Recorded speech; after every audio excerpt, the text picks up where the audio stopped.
intended to show that viewing this weekend is advised. If you haven't already, please like, share, and subscribe. Thank you. Thank you.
Greetings, one and all, and welcome to Mornings of Mischief. I'm your host, Stone Loki, and with me today is the one, the only, the Battle Angel, Heiress of Chaos.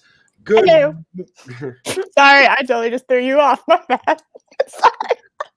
Good morning, Colin P. Smith, Carlo Albanese, Clobbering Times, Robert Pearson, Captain Shrek, Jedi Bill 797, B-Star 333, Bat Steven Seagal, Beat Up, Ryan Johnson, Colin P. Smith, DJ Odyssey, Chris Persia, the Wrench of Wrenches is here, Geeter 92, Mark the Infinitely Tired, MP Geeks, Let's Talk. Jesse, how are you doing this morning?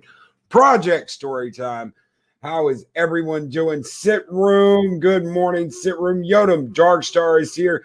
The Doctor of Destruction, writer, Adega Outlaw. How are you doing? Mary's Game Room. Good morning, Mary. Echo Base Network. The boys from EBN are here this morning. How are you doing, Matthew Berkland? Joseph Petrick. Good morning, everyone. How is everyone doing? I hope you got a good night's sleep and y'all are ready for some fire.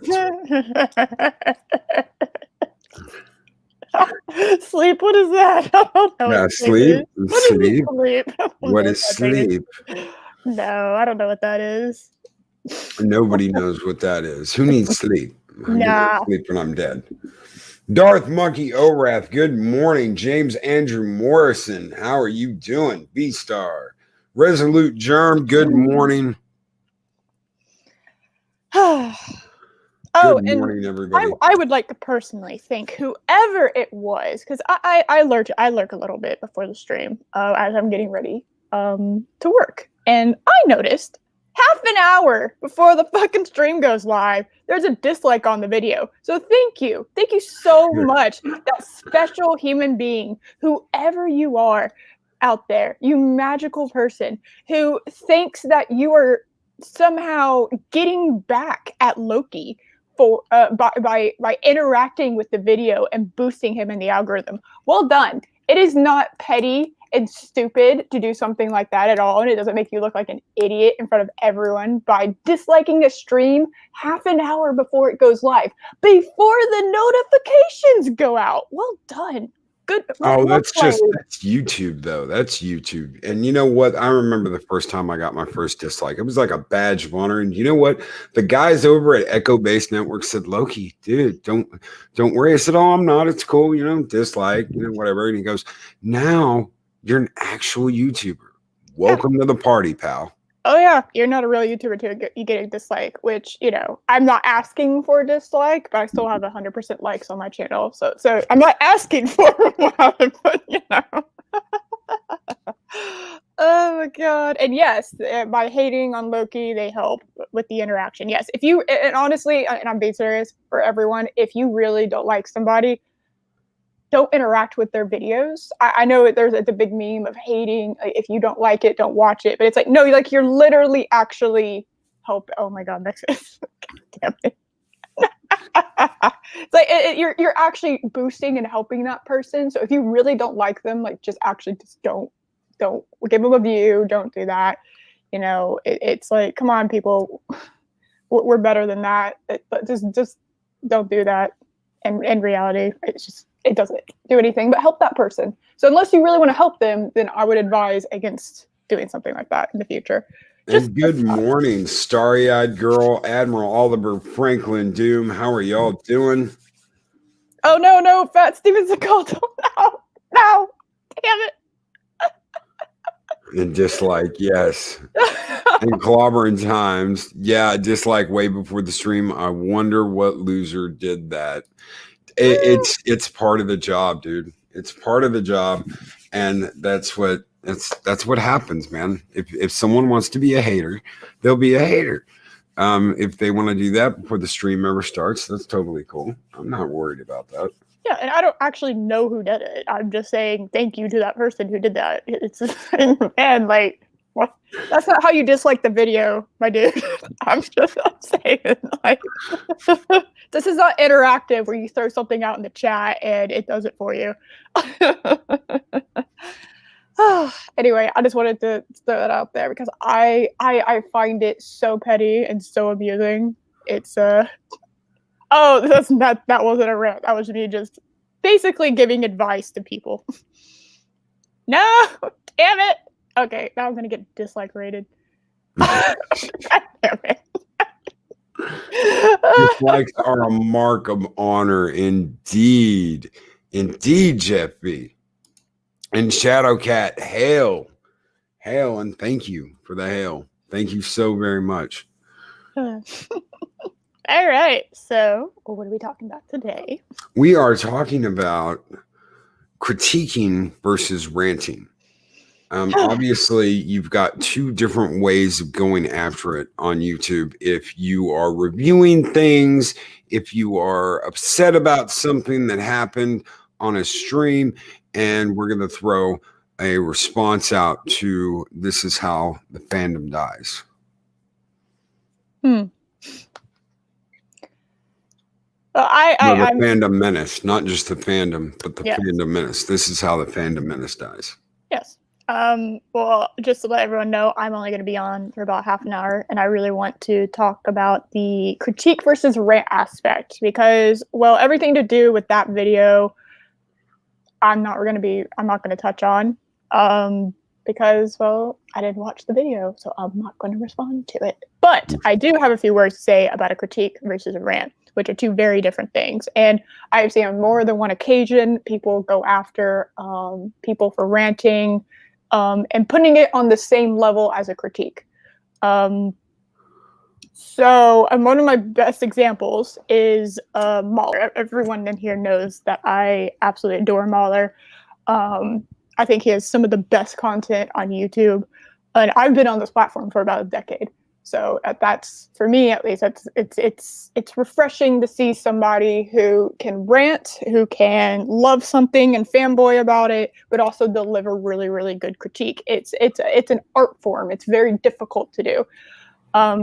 As I was saying yesterday, it's easy to yell, difficult to rant, because in order to properly rant, you have to get your points lined up. Because you'll end up contradicting yourself if you're not food morning. I would love a food morning personally. Oh yeah. Great. Anyway, Mueller has these videos that he calls unbridled rages. And then he has critique videos. Those are two very separate videos. And I've noticed that people who go after him for a long, varying amount of things, particularly how long his videos are, and particularly how long his critiques are. It's like, oh, well, you spent like 8 hours critiquing this thing. Well, a very thorough critique is going to be very long. And you can even go into a review versus a critique, which are not the same things. And people have a tendency to confuse those two as well. But a true critique is a level-headed thing. You might get a little angry during it, but a rant is filled with passion. It will make the person listening to the rant want to emote. right? Whether it's angry, whether they get upset, whether they, it makes them laugh. And if you're not making someone emote with your rant, you're doing it wrong. And passionless ranting is just yelling, and no one likes to be yelled at. It's an art form in and of itself. Do I think ranting has been overdone a smidgen? Yes. And I think people at the moment have a lot of reason to be angry. Being locked up away, quarantined, we're not getting any new entertainment. Entertainment that we're getting is really awful. Hell, you know what I saw on YouTube? I saw on YouTube. What I saw on Twitter? There's a new show coming out. Do you know what it's called? What is it? What do you got? Oh, hold on a second. I blanked out on it. I had it, and then Twitter decided to be like, "Lol, no, we're gonna change this." It's a story. It's a love story, a love drama about living in the pandemic and trying to find love while we're still in the pandemic, mind you. This isn't like, some other ooh nice echo bass. Yes, always good. Yeah, and guys, if you haven't checked out Echo Bass, if you're in the stream and you haven't checked out Echo Bass, go buy Echo Bass. Check them out. See if you like them. They have come out with some really cool shit over the last couple of years, including a full Star Wars documentary and absolutely awesome stuff. Okay. That's Steven Seagal also. Yes, in a way that's true too. Would criticism versus harassment also connect to this? Yeah. Yes. Harassment. All right. If someone's giving you criticism, generally speaking, it's going to be more constructive. That's what I would consider criticism. Being harassed is someone just insulting you and insulting you and insulting you and going after you and following you around and kind of, in an internet stalkery kind of thing. It's like harassment's very, very different than criticism. Yes. And a lot of times people throw them under the same, in the same category, and that's not the case at all. Critique is very difficult to do. A true rant is very difficult to do. It's not a critique, for instance, is not a review. It's not a reaction. It's very different. It's very analytical. You are going into that and you are digging into it and you're trying to, give it a thorough looking over from all different angles. A rant is filled with passion. Most of the time it's angry. But generally speaking, passion will come from a place of love. If someone does not love something, they will not be passionate about it. Because, well, if they don't care, then they're apathetic about it, which means there is no emotion to be attached to that other than apathy. And Steven Seagal, real quick, did we harass DC Fandom? No, brother. We had a good time. That's what we did on set. Yeah. We had a good time. Yes.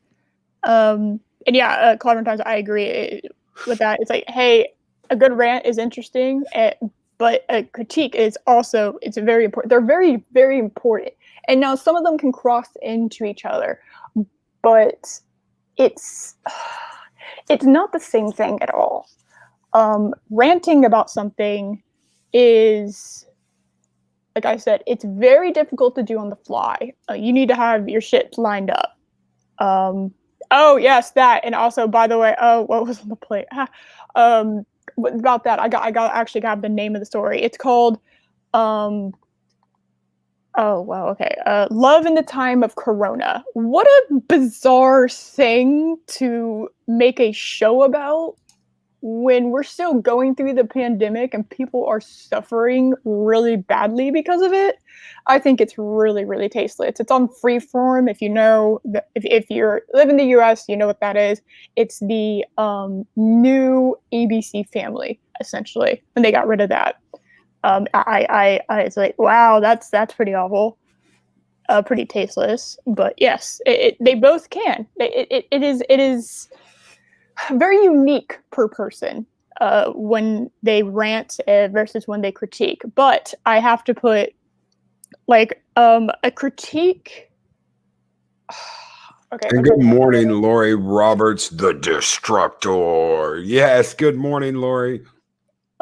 Not all critiques are rants, but rants can be critiques. Like, they're not mutually exclusive. Is that critiques, generally speaking, you're not going to get nearly as angry, but you can be angry and do a critique. It's not at all the same thing. There's passion. There's going to be, you're going to lose your cool a little bit more when you're going after it, and from that emotion, it can be a thing of beauty. Like, I do love a good passionate rant. No, I would never ever suggest that Hollywood is out of touch. Ever. Sarcasm can be a good tool in a rant as well. Yes, exactly. Demonizing rants is a bold thing to do on YouTube. Hell, the first videos I saw on YouTube that I got into was a rage quit by on Achievement Hunter / Rooster Teeth back in the day. I love those. Those are hilarious. He would literally play these awful games until he rage quitted. And he broke his controller more than once when he rage quitted. Like, that's full of passion. That's like ranting. That's raging. Yes, lose your shit. That's what I mean. Yes, exactly. It is.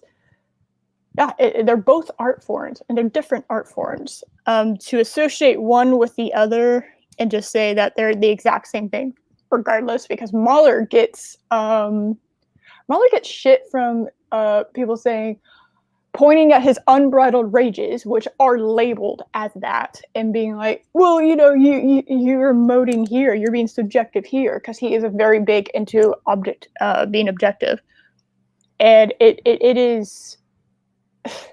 It's like, no, take rants always with a grain of salt, because there's a lot more emotion behind it. Now, do I think that excuses it from a critical eye? No. I am a big, firm believer in constructive criticism, because I have seen what happens to people who do not receive constructive criticism, and it is awful.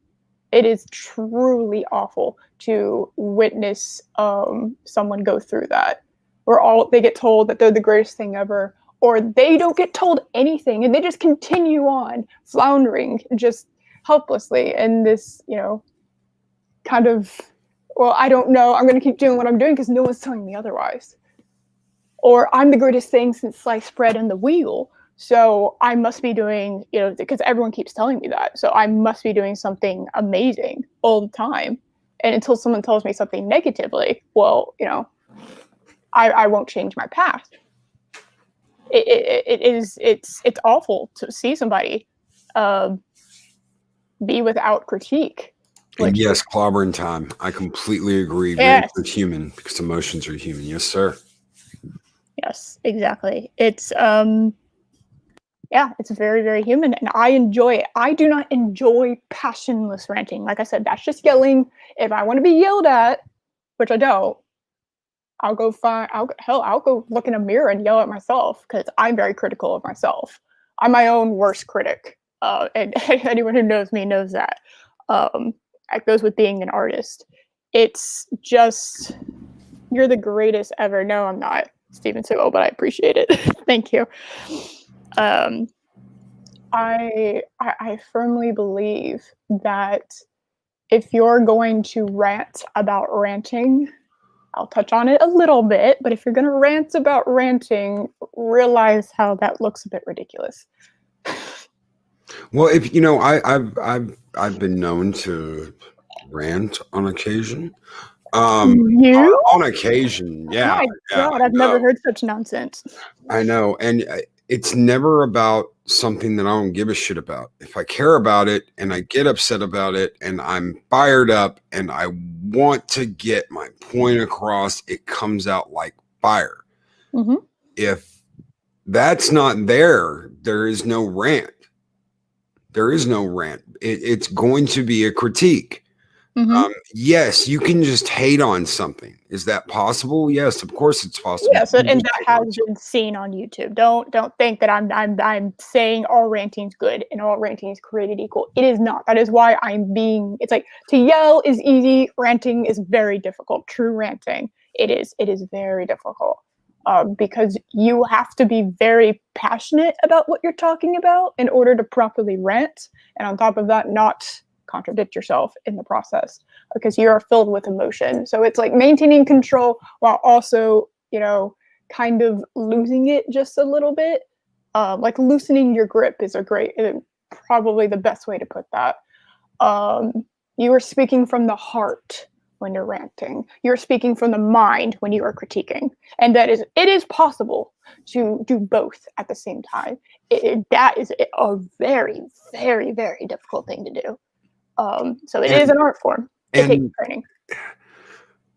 to the Star Trek shows I've ranted about are Picard and Lower Decks. I watched all the episodes of Picard with Dave Bob. We reviewed them, all of Yep. them, on this channel. Yep. And my enthusiasm for that show took a nosedive. I didn't like it. I wanted to see my Picard. I wanted to see my Data. I wanted to see the characters that I loved, and that never happened. The closest thing to that was Riker, and even then, it was like, okay, it's Pizza Guy Riker. It's not my Riker.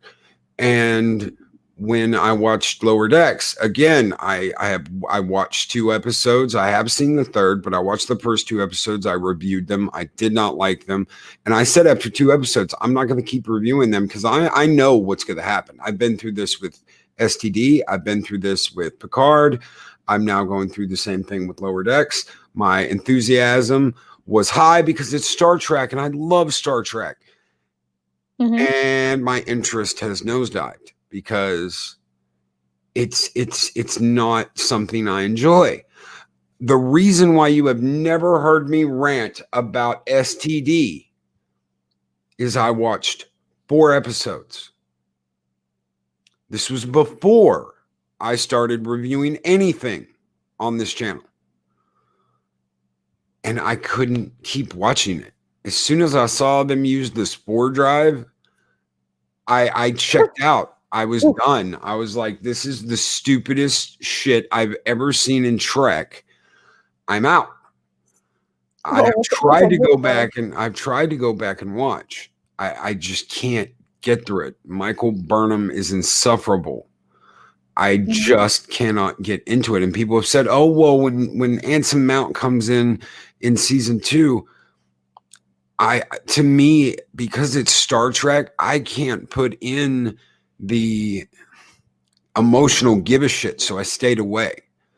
I wanted to love Picard. I tried to keep watching Picard. Me and Dave Bob did all the reviews. And if it wasn't for Dave Bob, I would have checked out. Dave Bob kept me coming back because I wanted to do the reviews with him, and I was having a good time with him. Why is it that when I watched Lower Decks, it wasn't funny?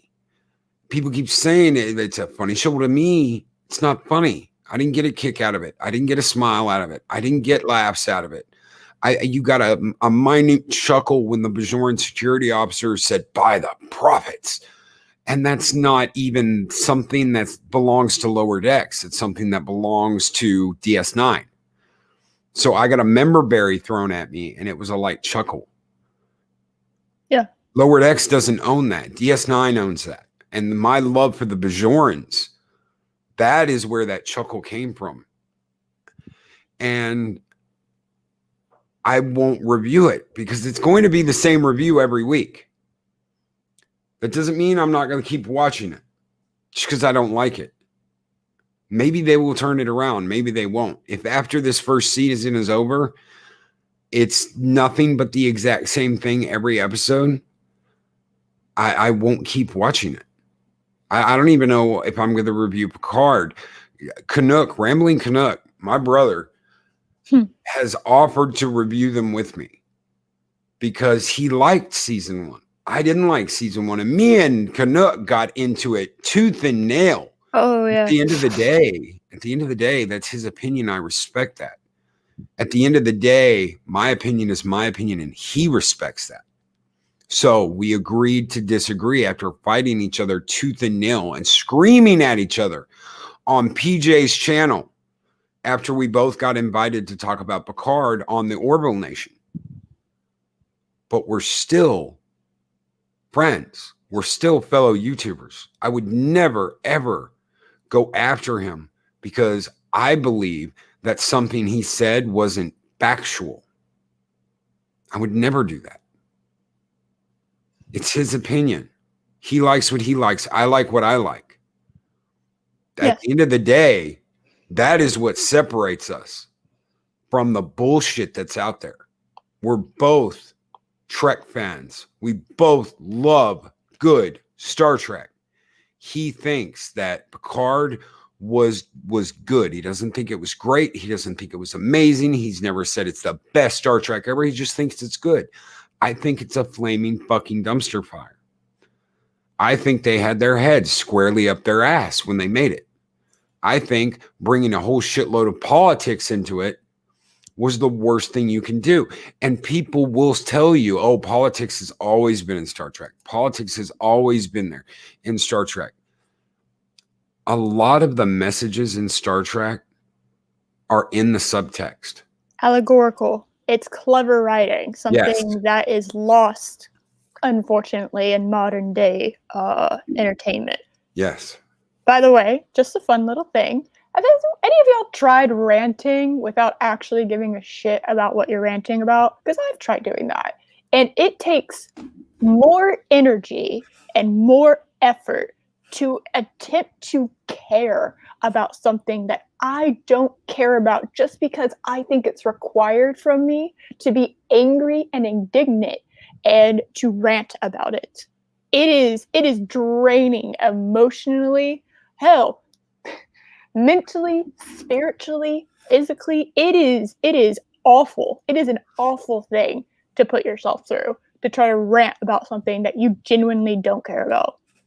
So it ranting, true ranting, you hear that passion, you can hear it. Hell, you can even hear that little quiver in someone's voice on occasion.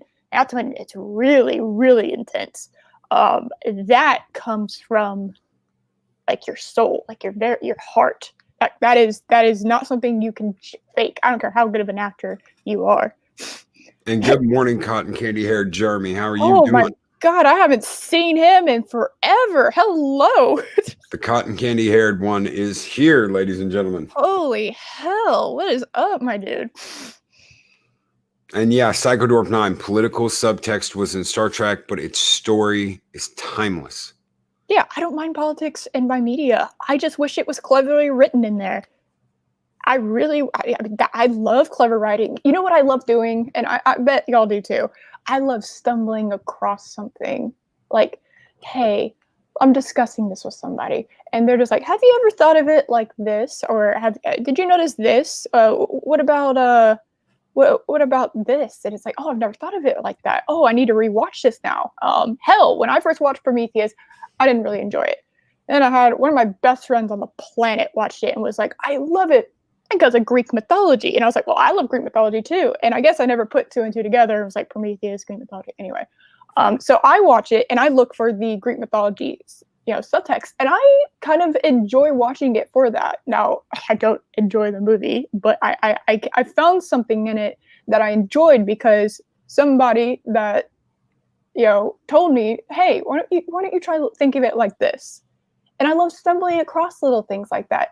Oh, I never knew about this thing before. Like what you're talking about last night on The Soup. Hey, apparently there's the the USS Enterprise D is apparently in Attack of the Clones in the background. Who the hell knew that? That makes me want to go back and watch it and see those kind of things.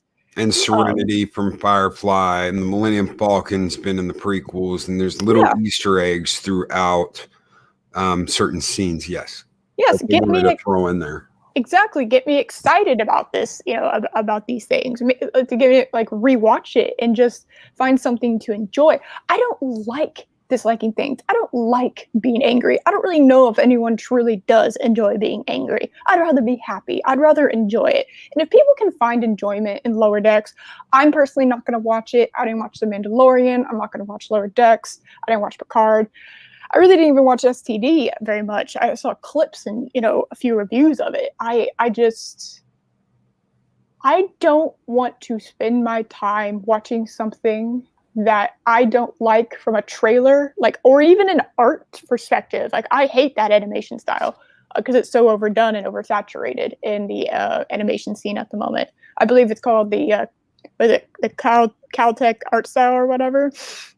It's from that one school in California that all the artists want to go to. I know I got lots of advertisements for that school when I was going into art. It's just the Caltech Art Institute, I think is what it's called. I have to be drawn in to watch something because I'm not getting paid to do YouTube, and if I'm not getting any benefit from something that I don't see any any enjoyment from just from the outlook, I'm not going to watch it. And if someone tells me, hey, you should try watching this, then, I will. I didn't really think of anything when, God, what was that? Oh yeah, the Orville. When the Orville first came out, I kind of genuinely heard about it, and I was just kind of like, meh, whatever. But people kept raving about it, so I gave it a shot, and I love the Orville now. And Captain Spire, you bring up an interesting point. Gene Roddenberry was no saint, but he wanted a better future, dreamed of a better future, hoped for a better future. Everyone knows that Star Trek wasn't just Gene Roddenberry. Yeah. Anyone who knows Star Trek knows that Star Trek was not just Gene Roddenberry. When someone makes a comment and says Gene would be rolling over in his grave, Gene kickstarted Star Trek, but the mother of Star Trek was DC Fontana. True. But without Gene, she would have never done that. Plain and simple. Gene kickstarted Star Trek. But without DC Fontana, without other writers that loved and cared about this show and wanted to make it something special, you would not have Star Trek. It would not exist in the form it does today if it ever made it past the first season. Gene could not do that alone. And everyone knows that. Everyone knows that knows Star Trek. So when I hear someone say Gene would be rolling over in his grave, that's a perfectly acceptable thing to say. You could totally say that. But like I just said, he wasn't all of Star Trek. And the Trekkies out there, the Trekkies, the Trekkers, the people who love Star Trek, they know that. If all you care about is Lower Decks, you probably don't. But I'm talking about people that have either A, watched the show from the beginning, B, gone back and watched the show, C, studied Star Trek. Just because you've only seen the movies doesn't mean you do not have the right to weigh in on Star Trek. Yep. I've only seen hell, you know what? I've said this a million times. I've seen the TOS movies. I have seen the reboots of Star Trek. I have seen 3 seasons of TOS and then also the animated series. I have seen a little bit of Next Generation. I forget how much I've watched there because it's been so long since I've watched it. I haven't seen anything else. And does that make me not a fan of Star Trek? No. Because, well, just walk into my apartment. That's all I have to say about that. Hell, just talk to me. I have a hard time. Oh, sorry. Go ahead. No, go ahead. Go ahead. I was going to say, I have a hard time watching other iterations of Star Trek because I miss my boys. I miss Kirk, Spock, and Bones. It's very difficult for me to wrap my head around watching a continuation of a series without these characters that I absolutely adore. it's it's a mental block, and I do want to go back and actually watch it. It's like I just didn't see anything appealing from Lower Decks. And you know what? I am so happy that people, and that's not sarcasm. I know it might have sounded like it, but it's not. I'm actually genuinely happy that people can find enjoyment in Lower Decks. We're jealous. I wish I could have, looked at that and it looked like something I wanted to watch, because I have no intention of watching it. Now, I'm sure, not to speak for Loki, but I'm sure Loki would love to have something under the name of Star Trek that was modern and new, that was, that he loved. Yeah. I always wished that they had continued on after Voyager instead of going back to the very beginning in Enterprise. I've said that multiple times. That is what I always looked forward to. And I thought that I was going to get that with Picard. And that in a way, but it was not done the way that I could have enjoyed it. It was not made the way I could have enjoyed it. I didn't like Picard. I didn't like, people said that, oh, it's still Picard. And then they would turn around and say, well, Picard wouldn't do this the same way because he's older now and he's more experienced.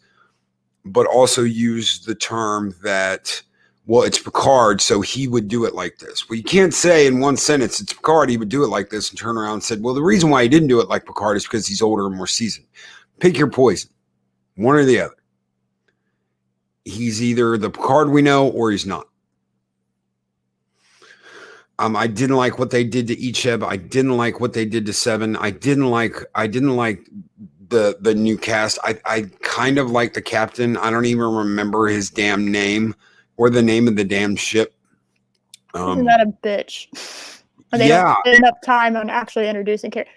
Can anyone name anybody on the that's not Ensign Mount, that's not Spock? Can anyone else, or Michael Burnham? Can anyone else name the Discovery, name crew on the Discovery? Like, that's awful. That's awful writing. Okay, only because I've seen this meme over and over and over again about Tilly's. Oh, Tilly, yeah, not Tilly's titties. I kept hearing this meme about Tilly's titties, and that's the only reason why it stuck in my head. I don't remember the name of the engineer. I don't remember the name of the captain. That you need an engineer with a mushroom drive. I mean. But don't you need a biologist? Yeah. Matthew Saru, that's the alien guy that Doug Jones gets into with in the first episode. Oh, the poor guy. Yeah, that gets nuked off the planet and it doesn't even get a funeral. He crossed Michael Burnham. He must never be spoken of again. We have disposed of that filthy trash. He's the Picard of the timeline that had the Romulan sun go nova. Yeah. And you know what? If a lot of people feel that way, some people don't, and will hammer home that this is the prime timeline. Take it for what it is. That's your choice. The CBS can say it's the prime timeline, but the problem today is that will change so quickly, it'll make your fucking head spin. They did it with Star Wars. They've done it with Star Trek. They will change what canon is. They will change what the rules are as quick as shit because they don't want to have any rules and they want to do whatever they want and they don't want to respect what came before it. That's the problem.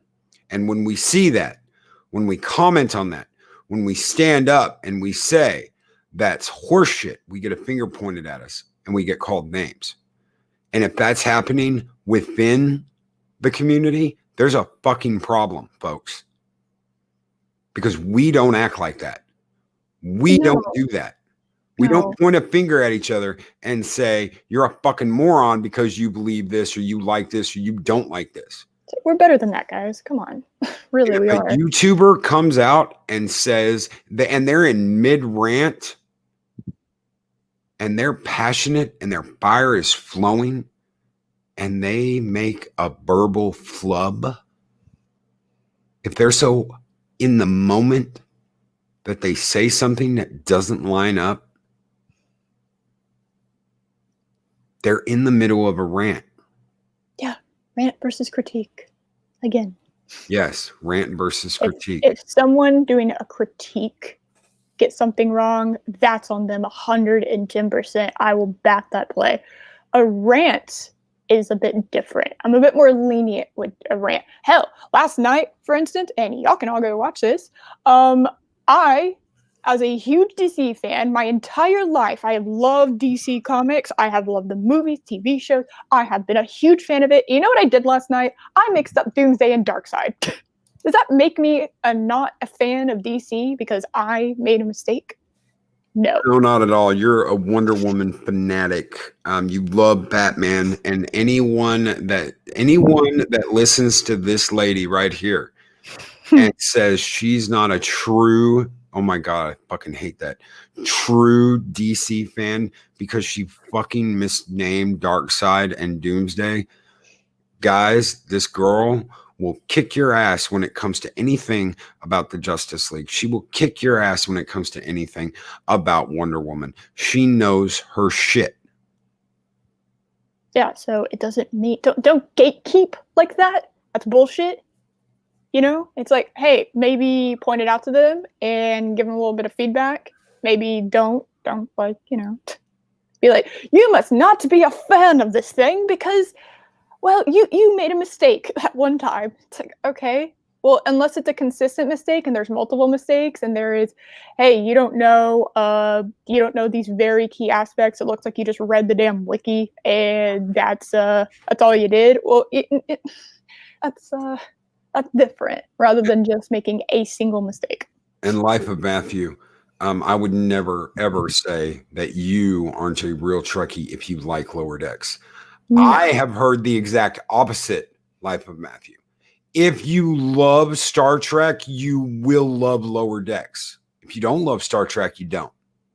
See, that's how fucked up this whole situation is. I've heard the opposite. And I heard the opposite from a YouTuber I respected before I saw the review.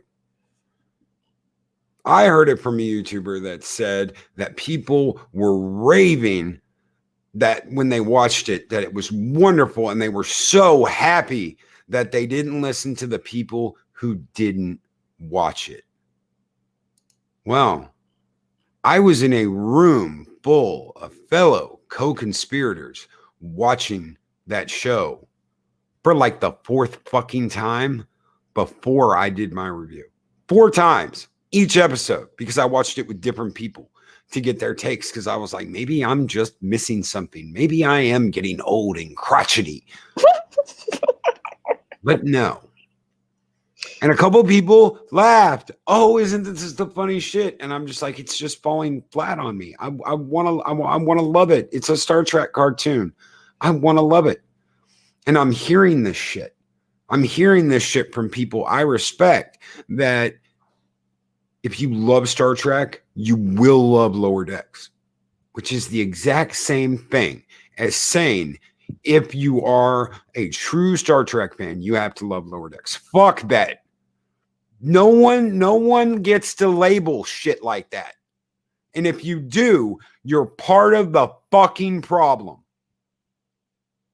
If you say no true Star Trek fan would like Lower Decks, you got to hate it. Same fucking problem. Yeah, we're allowed to like and dislike things. Yes.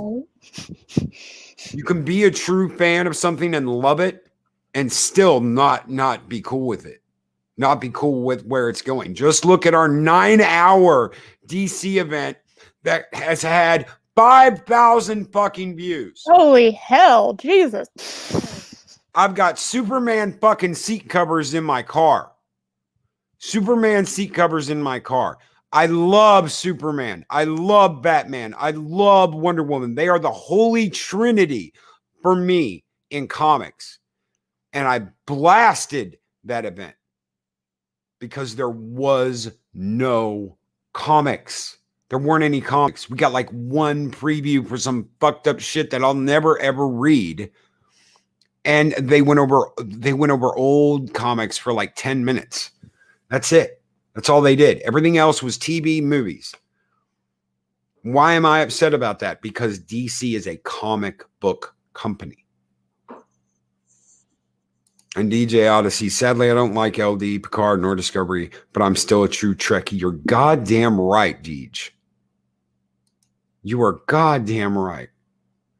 Don't let anyone tell you that you're not a true fan of anything.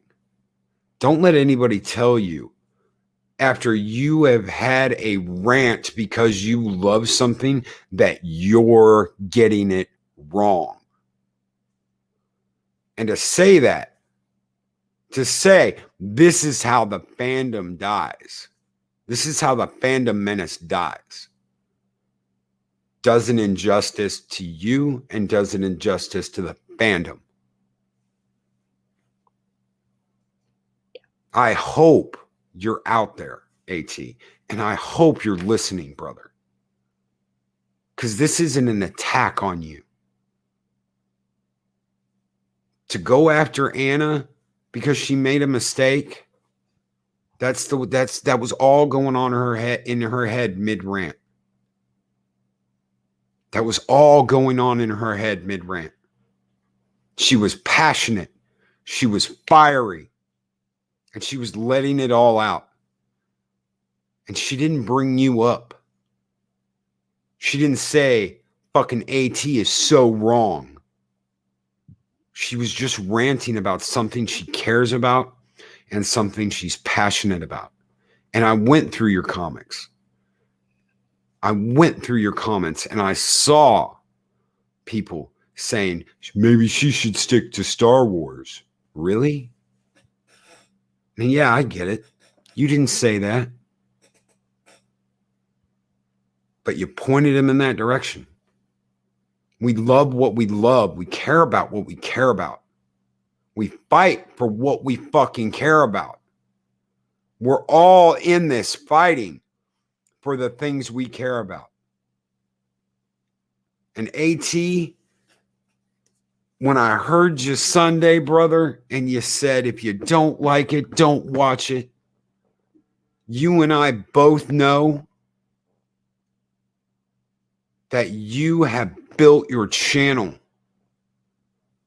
on talking about the hell that is Star Trek Discovery, Star Trek Picard. You have inspired people to stand up and get on the microphone, just like I have, just like Anna has, just like Doomcock has.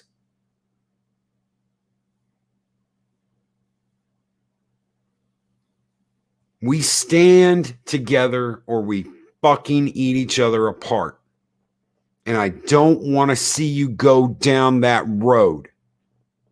And if you do, brother, that's your choice. If you're like fucking Loki, fucking 560 subscribers, I've got 14,000. That's fine, dude.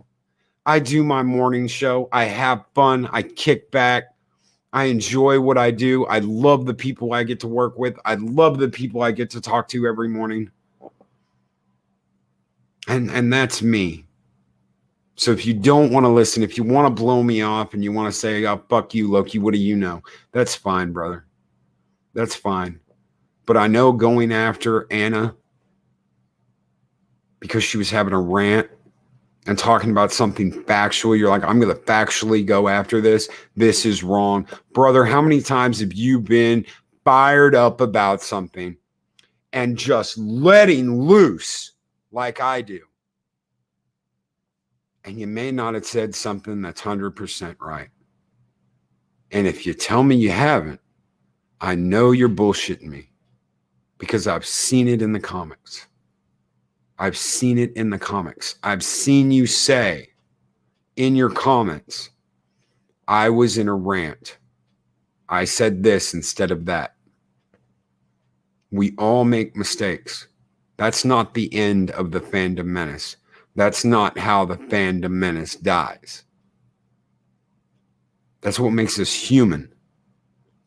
That's what gives us our love for Star Trek. Go ahead, Eris. Oh, I was going to say, the Fandom Menace will die the day that we become what we're fighting against. When we become the equivalent of SJWs, when we become shills, when we become exactly what we're fighting this pop culture war against, And I'm talking about everyone in the Fandom Menace. I'm talking about the adjacents. I'm talking about the people who agree with this, don't put the label on because they disagree on a few things. I'm talking about everyone who all they want is better pop culture, who all they want is to have escapism back. That's what I'm talking about. And apparently, some people enjoyed Lower Decks. Apparently he did too. And I'm very happy for you. My dude, I'm so happy that you enjoy that and that you're getting some kind of entertainment out of that. And it makes you happy. I'm so happy that you can feel happy about that. But we all wish to feel the same way. Yeah, we all want to love Star Trek. Even the people that just love the new Trek and are like, you know, old Trek was this and call it this names and shit. If they love new Trek, that's fine. They love Trek. It's the pointing the fingers and the name calling and the bullshit and the shame. You should be ashamed. You like old Kirk. Fuck you, bitches. Don't tell me what I should be ashamed of or what a disgrace something is or feel you have any right to comment on how I should fucking see things. Because that's some double talking bullshit and I will not fucking deal with it. If you love Lower Decks, I am fucking happy for you. I wish I could. I don't. I think it's a fucking dumpster fire. I hate fucking Mariner. Mariner and Boimler are fucking annoying. And yeah, I have watched and watched and watched. I'm not sitting here on a throne of lies saying I fucking watched it and when I didn't. And I had a group that reviewed it with me that watched it with me. And I fucking hated it. Mr. CCDB was completely amazed that it got a small chuckle out of me when the Bajoran tactical officer said by the prophets. But guess what? DS9 owns that. If not for DS9, it would have had absolutely no impact on me that they did that. So to me, Lower Decks doesn't own that. They don't own the font from TNG. They don't own the aesthetics. When I hear Michael Okuda came back to do the Lacars and all that shit, that's TNG, guys. That's something that I'm caring about from TNG that I'm seeing in something they're doing. It's not something they have done on their own. Everything has a stepping stone in Star Trek.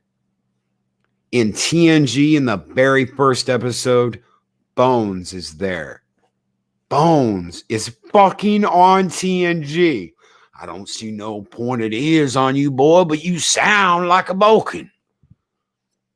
DS9, Picard is there in episode 1. So is the Enterprise. Voyager is on DS9 in episode 1. Enterprise connects with TNG through First Contact. There are minute stepping stones in every series besides the original that connects it with what came before it. But then it has to stand on its own. It can't keep going back to the well over and over and over and over again and using TNG to hold itself up or using DS9 to hold itself up. It has to stand on its own. And I have yet to see anything in Lower Decks that tells me it's going to stand on its own. Yet. And someone told me last night, the reason why Lower Decks is successful is because it hasn't been canceled. How many things can y'all think of that haven't been canceled but are not successful? Again, I think I said this last night. I'm going to turn y'all's attention to the network known as the CW. And hold on 1 second before you get into that, Eris. The Wrench of Wrenches has tipped $4.99. Thank you so much, Wrench of Wrenches, and Skull!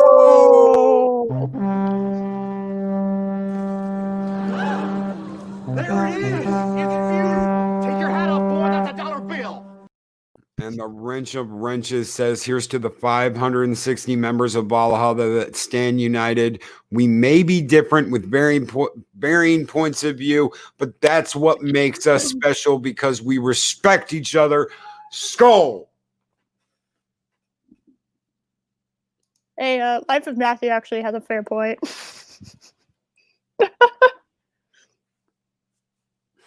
Yes, all of Trek has a stepping stone that goes into it, usually in the first episode, but eventually it has to stand on its own merit. Yes, it does. I would say TNG stands on its own, even though it did step off of TOS. I would say that it does stand on its own. And it had a hard ass fucking time. Yeah, I can't even imagine. It had a hard ass time because people were saying this isn't my crew. Something we have heard a lot. I have trouble with it. I can't imagine having experienced it when it was happening. Because hell, how many iterations of Star Trek have we had now? And I'm still in that kind of mindset. It's very difficult. So we are quickly running out of time, and I wanted to say something real quick before I'm done. Hold on, Orville Nation. Low-key, there is no international distribution on purpose because CBS wants to turn the page on Kurtzman. I did not know that. That seems like really detrimental to your successful TV show. I'm just saying, like, hey, we just want one country to enjoy this thing. It's like, but why? There's like, what, 8 billion of us now on this planet, and how many millions only are there in the US? Like, that seems stupid. Like, you're literally cutting yourself off from billions of people having access to this. Because you don't like making money? Question mark. Or don't know what VPNs are. No, this is not a lead into a sponsorship. No, absolutely not. It would have been very, very good segue, though. What I want to say here real quick is this. If you are a YouTuber out there, and you, even if you don't consider yourself a YouTube, even if you have a night show and you just say, oh, well, I just do this and that's all I do, or you have an hour morning show, or you have an hour lunch show, whatever you do, no one can tell you what the fuck to do. No one can tell you what to do. They can't tell you what to do. They can't tell you when to stream. They can't tell you how to stream. They can't tell you what topics to stream. They can't do anything. All they can do is get in your ear and talk. And they're going to do that for a variety of reasons. But what it comes down to is they want to help or they don't. They want to encourage you. They want to guide you back on track when something is amiss, when you've gone off the rails completely and you're sane and going after people and doing something that is just like, why are you doing this? Because they care, or they're giving you marching orders. They're telling you what to do. They're telling you what you can do. They're telling you what you can't do. They're telling you that you're wrong. They're telling you that you're right. That's even more insidious, is when they're telling you that you're right, especially if you're wrong. Because they're just chirping in your fucking ear all the time. Oh, no, you're great. Oh, fantastic. Oh, my God, you're so great. You can't do anything wrong. Oh, wow. That's just as bad. It is. It's awful. So if you're out there and you're in the trenches and you're doing this, just remember, you are your own boss. If you want to come in and you want to do a show at 8 a.m. in the morning, I'm not going to be mad at you. I'm not going to tell you, you can't do that. That's my time. Bullshit. You don't own time. If someone wants to come after me in the mornings and go run head to head with me, I welcome it. By all means, come run your show at 8 o'clock in the morning and run right next to mine. I will do this show with one person in chat, me. Or no person. Yeah, no person in chat. Mm-hmm. Me, myself, and I. One person showing up on that page, me. And I will still be here and I will still be doing this show. I will not run away. I will not hide like a coward. I will not jump because you tell me to. It's not the way it works. That's not the way it's ever going to work. And DJ Odyssey with a $2 super chat. Thank you so much, Deej. And you know what, brother? Because I love you so much, I'm going to give it to you. Godzilla Skull!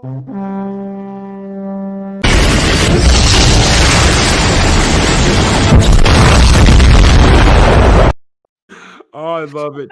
It's been a long road getting And from there to here. It's been a long time, but my time is finally here. Yes, DJ. Odyssey, brother. I love it. I absolutely love it. So, guys, thank you so much for being here today. Thank you so much for hanging out. I had an absolute blast. Hopefully, you get something out of this. Hopefully, AT, if you're out there, I hope you were listening to this, brother. I really do, because I'm not trying to tell you what to do. I'm not trying to tell you what to say.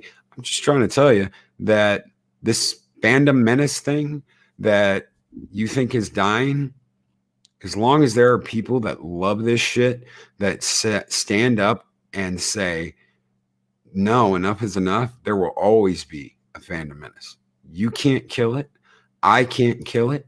24/7 Fusion Media, who just showed up in the chat, can't kill it. Nicholas Glenn can't kill it. DJ Odyssey can't kill it. Nobody can kill it. It's not how it dies, brother. It's how it lives, and it's going to live forever, because as long as this shit is happening, there will be people standing up, getting on their microphone and saying, fuck that.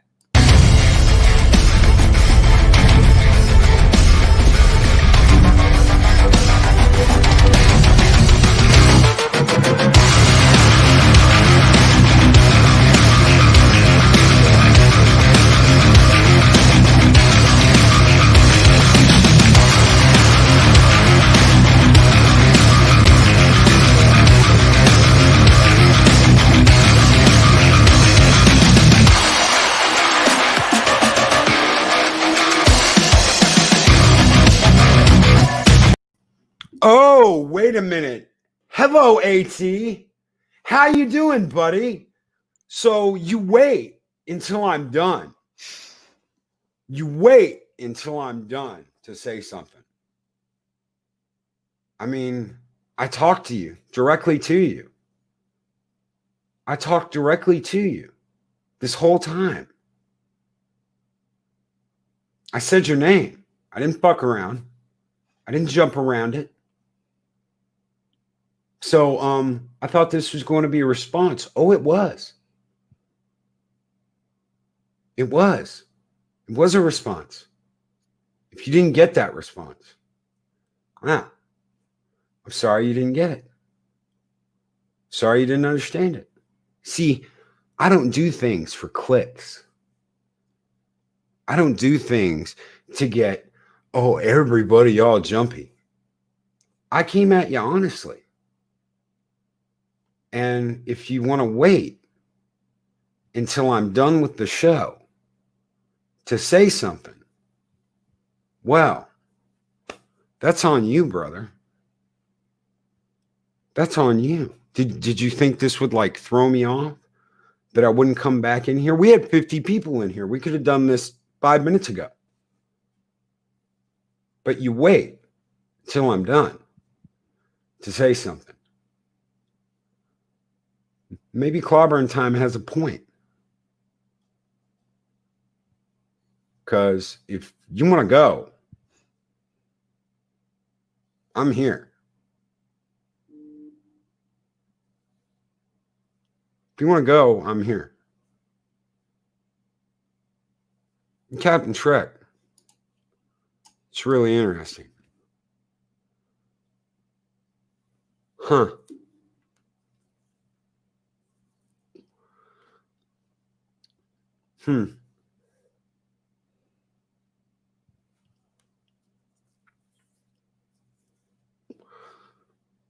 If you want to go after Anna and you want to go after D and you want to go after other YouTubers, that's your prerogative.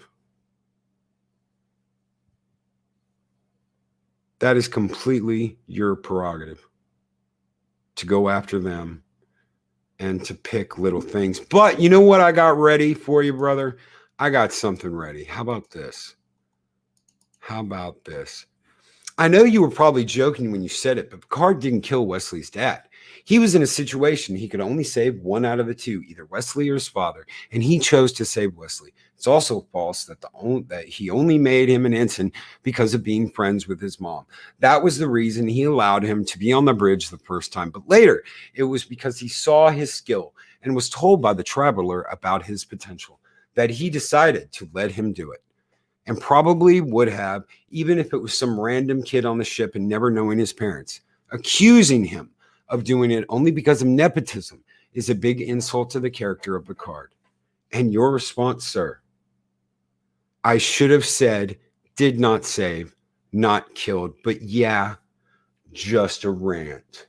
So, you want to go after people for saying something that wasn't, didn't line up in a rant. But you want to say that, oh, well, I was in a rant, so yeah, just a rant. It's kind of hypocritical, man. And I had this just ready. I had this just in case this situation happened. I would have gladly talked to you this entire time. I would have gladly talked to you this entire time. I would have devoted the hour. If you'd have popped on and said, hey, brother, let me up and let's talk about this. That's fine. I would have totally done that. But you didn't.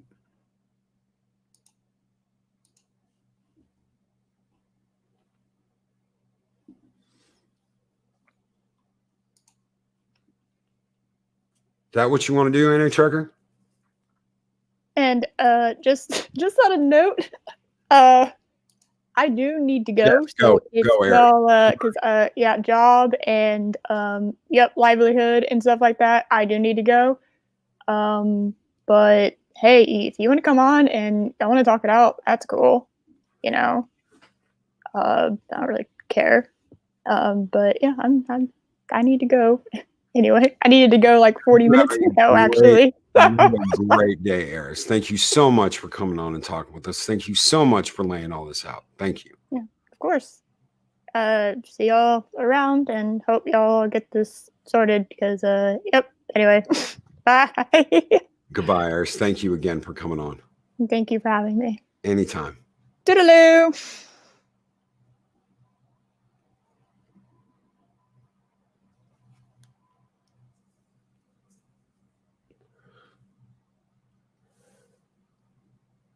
So,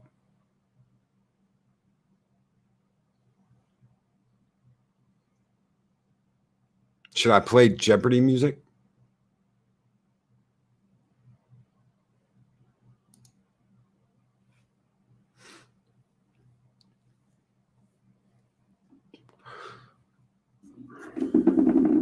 I assume you are on Twitter, yes, Anti-Tracker?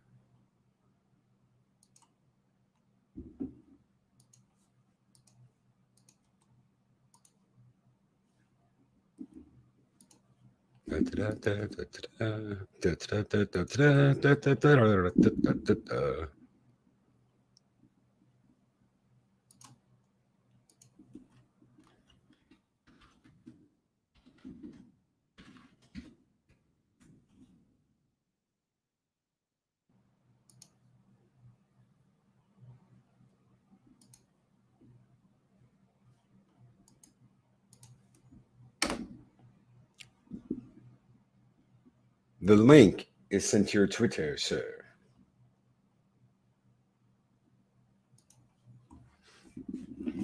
God, I love Dead Air.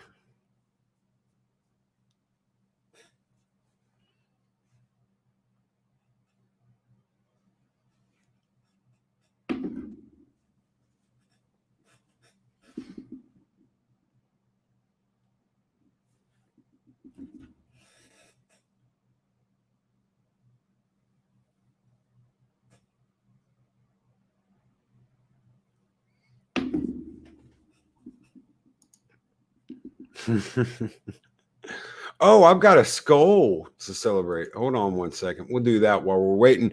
Skull! There it is! Take your hat off, boy. That's a dollar bill. Captain Spire says, thank you, Loki. This was on my mind ever since it came up, and I've been so ticked off about it. Thank you for giving me a place to vent and make sense of it. You are very welcome, sir. You are very welcome.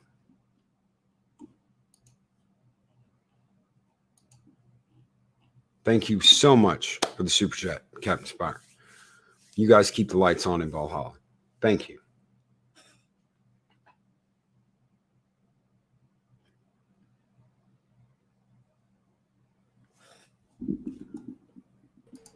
And welcome, Anti-Tracker.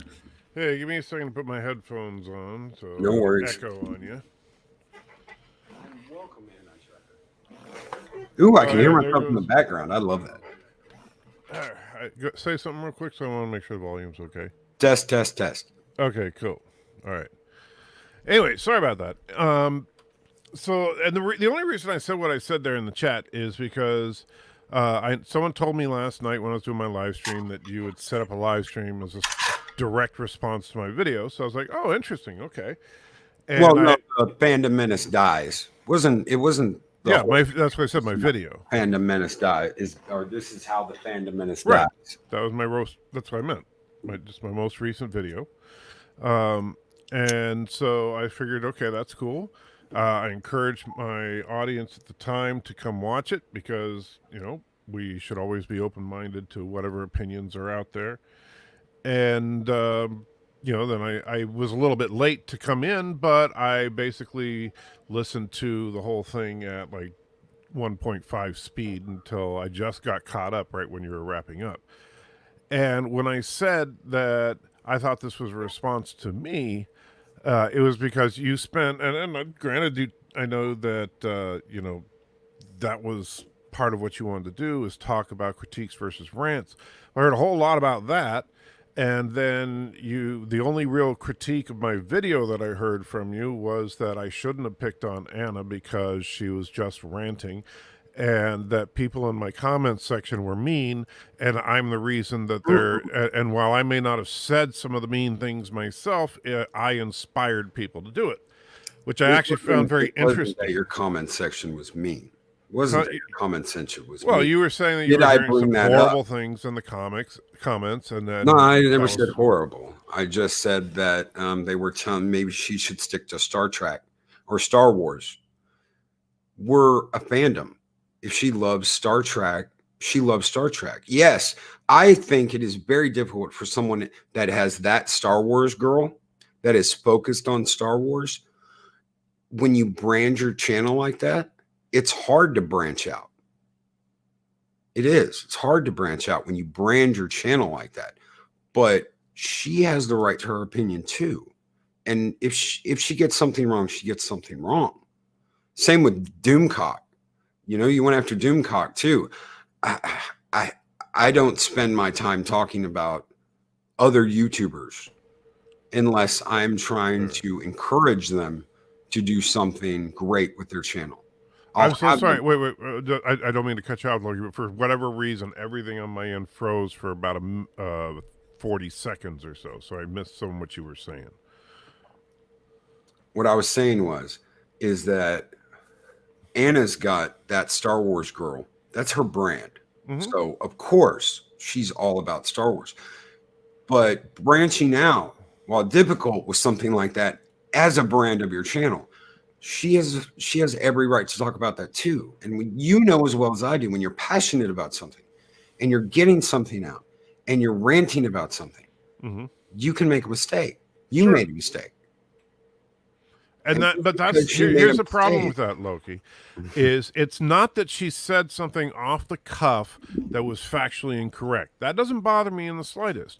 It's that she went back to that over and over and over. If you watch that video, she goes back to the "this is not for children" thing like 5 times in the video. And she does it at the beginning, she does it in the middle, she does it at the end. That's like a main and that would be like if I did my entire rant that I did, And actually, I have no problems with what the Phantom Menace is going. I just was ranting. Kind of like when you guys were saying ranting about something you're not passionate about or whatever. Now, I know some people say that garbage about Anna, and whenever they do it during my live streams, I shut them down. I don't see every comment on every video that I put out, and I don't like when people get personal like that. I do not, and I'm constantly telling people don't do that. That's why one of the things that I don't remember. I don't think I did it in my rant video, but I've said over and over and over how much I can't stand how people will refer to Michael Burnham as Mikey Spock, how people will call J.J. Abrams Jar Jar or whatever, Ruin Johnson, you know, the list goes on and on, right? Everybody has their stupid nicknames that they replace to try and be insulting every time they say the person's name.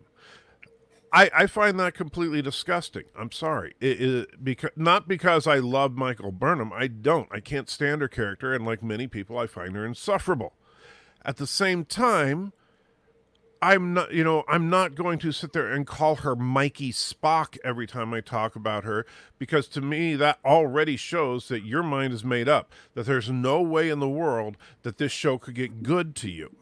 And in fact, that my biggest problem with the latest trends in the Fandom Menace, and it has nothing to do with channels like yours, this has to do with the big boys out there. And I'm not, my channel is small, right?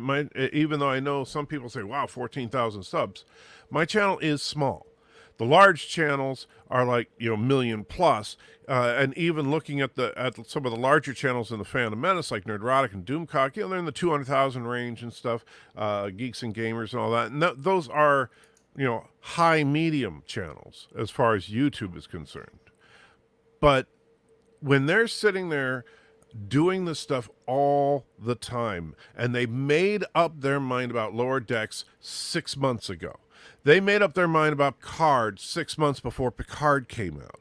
Now, I understand Discovery sucked, but that doesn't mean that it's going to suck just because it has the name Alex Kurtzman on it. Just like Star Trek, and that was one of the points, is that just because Gene Roddenberry's name is on all of Star Trek doesn't mean that Star Trek is Gene Roddenberry's vision. He's just the person credited with creating it. And the problem there is that people, and that's why I get tired of the Gene Roddenberry's vision thing, especially from people that know full well the truth about the origin of Trek. Because he was the creator of the idea of doing a dramatic show set in space. And then, although he wasn't the first, it was the first that was actually something that really, really resonated with people. I think Lost in Space came out before it, but and the first season of Lost in Space was a serious drama, but they decided this ain't going to work, so they turned it into a comedy. And but the problem is that when you sit there and you say these things, and you say them over and over and over, and you say them regardless of whether it's a rant or a critique, just like you were saying about my comments, it is inspiring people to hate, to turn the Fandom Menace into quite literally a hate group.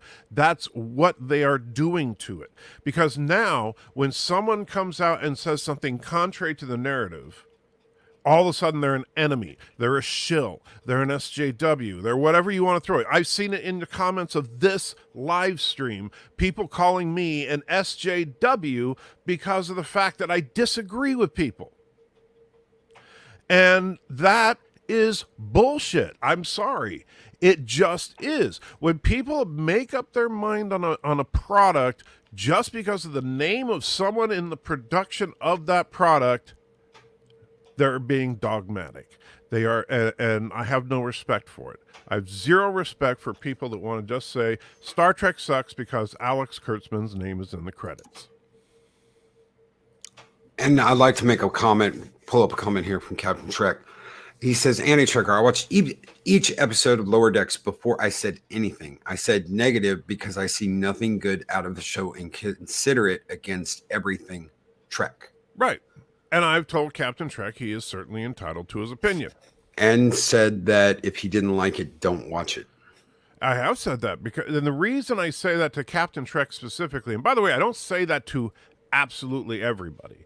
But the reason I did say that to Captain Trek was that he was getting extremely angry, agitated, and quite frankly, it sounded like even depressed over this show. And I'm like, if this show is hurting you that bad, if this show is so insulting to you that it makes you want to vomit, if this show is so bad that it is displeasurable just to even think about it, then you shouldn't watch it.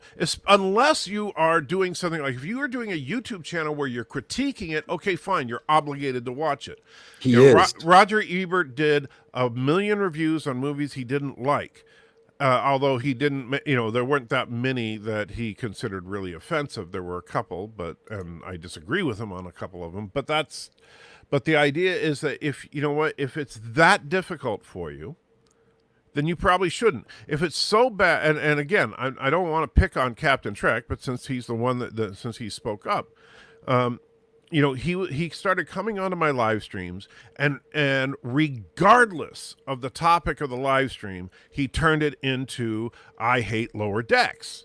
Well, he did it on my Sunday morning church live stream. He comes on and he starts going, who can possibly like this? And I'm not going to even say what he said next. All right. So, and I'm like, dude, this is a church stream. Why are you doing this? I heard it. And so then he started putting words in my mouth saying that I said you're not really a Trekkie if you don't like the show. I never said that. If you don't like the show, that's fine. A lot of people reject the premise of Star Trek being a comedic show. Fine. I understand that. But if you're going to simply reject it based on the premise, then don't review it. Don't watch it if you hate it that much. But he didn't down it just for the premise. I know, because I was there day one. He didn't started out with the premise. He doesn't like the idea of it being a comedy. And a lot of people, including him, don't like the animation style, and that's fine. I'm not saying you have to like the idea behind Lower Decks. At the same time, don't act shocked every time Lower Decks lives up to what they advertised it to be. There's nothing about Lower Decks that is surprising as far as looking at the trailer for it and looking at the actual show. The only thing I found surprising about Lower Decks was that it was better than I was expecting it to be. But other than that, as far as the style, nothing about it surprised me. And I never watched Rick and Morty, but friends of mine that have said it does follow the Rick and Morty formula. And they advertised it as being from the people who made Rick and Morty. So yeah, it's Rick and Morty on Star Trek. And if you don't like that, I'm sorry. That's what they said it was going to be, and that's what it is. And then when we get all worked up about it, and people saying, "Oh, I actually had someone pissed off that when they show the little panel of the diagram of the Cerritos, that oh my God, they don't show where the warp core is." That's fine. Yeah, That's but fine. the problem, you can be upset about that all you want to. Especially people that are techies. The techies out there, the people that love, I know, because I've got schematics of every fucking Star Trek ship that I could get my hands on. When something is wrong, when they fuck up and they do something wrong, it gets pointed out. That has been a part of Star Trek since day one. They even made fun of that in Galaxy Quest. They even poked fun at that bear. And I love Galaxy Quest. That's one of my favorite movies. They can get upset about that. They can get upset about that. I'm not saying they can't get upset about it. I'm saying that if you're expecting this to be serious Trek, you're expecting something that's never going to happen. This is not going to be serious Trek ever. Now, we don't know what Strange New World is going to be like. We don't know what Discovery Season 3 is going to be like. And we don't really know if there's going to be a Picard Season 2. But those have the potential to be a good, serious Trek. I'm not holding my breath, but it's possible. But it would be like if people are shocked that Star Trek Prodigy is not deadpan serious. It's literally a kid's show. You do know that Captain Trek is doing reviews. Obviously, you know that Captain Trek is doing reviews and has been doing the review of the show since the very beginning. The problem is, though, is that if and this is a problem if you're being a reviewer, and it's difficult. I'm not going to lie, I get it. I know it's difficult. But if you're going to review something, you have to be able to look at it dispassionately. If you are so angry at something that it makes you want to vomit, you're not going to give a good review. Because if you're angry at what Lower Decks is, you cannot you could do a rant about it, sure, but you can't do a review about it. And that's another problem, like when you were talking about rants versus critiques. And I actually really thought that was an interesting conversation you were having about it. And the problem is, as of right now, rants are critiques in the Fandom Menace. And that is a massive problem. Every review I've seen from high-profile people in the Fandom Menace, as far as Lower Decks is concerned, was actually just a rant about how much they hate the show. They'd pick out one shot here, one shot here, one shot here, and spend 15 minutes talking about what a horrible show it is, and ignore the actual story structure, ignore the actual plot, ignore what the themes of the episode were, ignore all of that just to say they hate white people. They hate, they hate traditional Trek. They hate whatever. And that's not a critique. That's just yelling about things that you don't like. And like you said, that's something. And by the way, I think or part of the reason that a lot of this rings hollow is exactly what you were talking about. Or actually, who is your co-host? Heiress of Chaos, wonderful, wonderful young YouTuber. I hadn't seen her before, but yeah, she did. She was great. But the whole thing about trying to do an effective rant about something you're not passionate about. It's a difficult thing to do. It can be done, but it's a difficult thing to do. And that's what we're getting more of out of some of the high-profile people on YouTube, because they don't care about this show, but they got to rant about it. And the reason they have to rant about it is because they've got 200,000 people that are expecting them to rant about it. And if they don't rant about it, then they're going to bleed subs. And I get that. I understand that. Because are you saying, just quick, let me ask, are you saying that Anna's rant was ingenuous? It was not genuine. I'm not saying anything about Anna's thought process behind what about she was doing.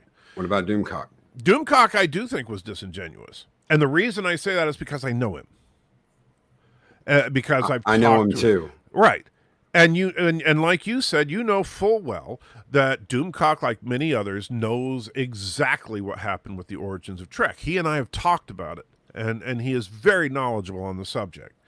And then he constantly goes back to the well of Gene Roddenberry's vision, knowing full well that it wasn't Gene Roddenberry's vision. That Gene Roddenberry would, in fact, support characters like Michael Burnham. Gene Roddenberry wants SJW politics in the forefront. Now, fortunately, he was kicked upstairs not once, not twice, but 3 times during his career with Trek, because every time he got any kind of creative control, it sucked.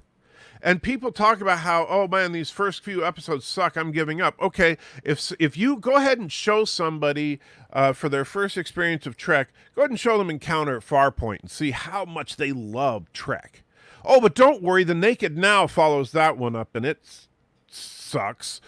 But, it's, and because TNG sucked the first season. It straight up sucked. It was a bad show. Second season, it got a little bit better. Third season, it actually found itself, and it really started getting some momentum. By season 7, it was one of the best shows of all time. Okay, was there, and I got asked this last night about Lower Decks. Was there anything in the first season that you liked? Of Lower Decks? No. TNG. Of TNG, was there anything that I liked? Yeah. I thought conspiracy was an interesting idea. There were little bits and pieces that I thought were okay, just like I could say the same thing about Discovery. Well, I said the same thing about Lower Decks last night, but all of that was borrowed. To me, my opinion, all of that is borrowed from other shows. I loved the music in the first couple of seasons, and I may be in the minority. I love the music, that bow, bow, the ambiance of it.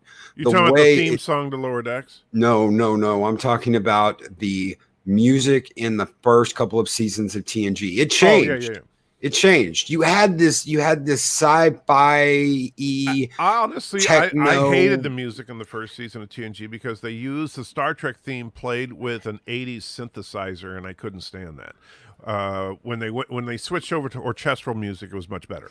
Oh, I'm not even talking about the opening. I'm talking about I'm not talking about the opening either. The opening, the music of the opening didn't really change. No. But during the show, like Picard would be like, "Whoop, factor 8," and then you hear this cheesy 80s synthesizer going do do do do do do do, and it was just like, whoa, that sounds like crap. But I understand. You know, there were some musical cues that were good. I'm not saying, like, especially Data Lore. That's my favorite. When they're on the planet and you hear just that background doom doom doom doom doom doom. I love that shit. It made it feel like an old 50s sci-fi show to me. It's an odd opinion, but that's there's what nothing. I like. But you know what? There is nothing wrong, and that's the thing you just said. Like, it's an odd opinion. That's fine.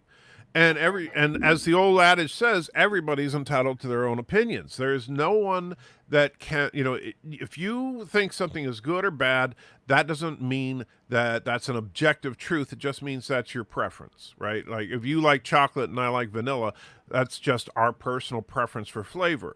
If you like synthesizers and I like cellos, that's our personal opinion, right? Now, I don't though. I don't like synthesizers. Well, you know what I'm saying. For that, I'm not trying to accuse you of anything. Yeah. I'm just throwing out examples. I'm a metalhead. That's my.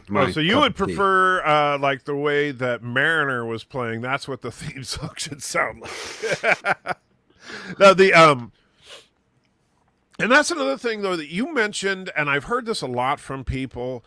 About this show is that it borrows, right? It's borrowing all this stuff from other shows. It's using member berries. Yeah, that's the point. I mean, that's the other thing that now personally, again, I never watched Rick and Morty.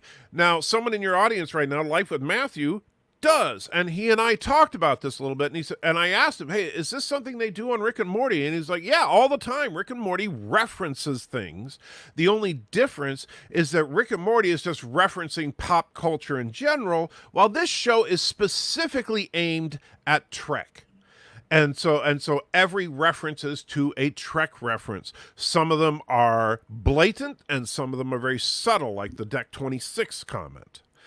Which I thought was hilarious, and that's why I assume you saw that in my video where I showed the actual origin of the Deck 26 comment. Yes, and how they go back to the first contact and Deck 26, and we've got 24 decks. Yeah, and that was funny because the idea, at least it was to me, and I understand you didn't like it was funny, and you just thought, oh, they're just stealing things from other Trek.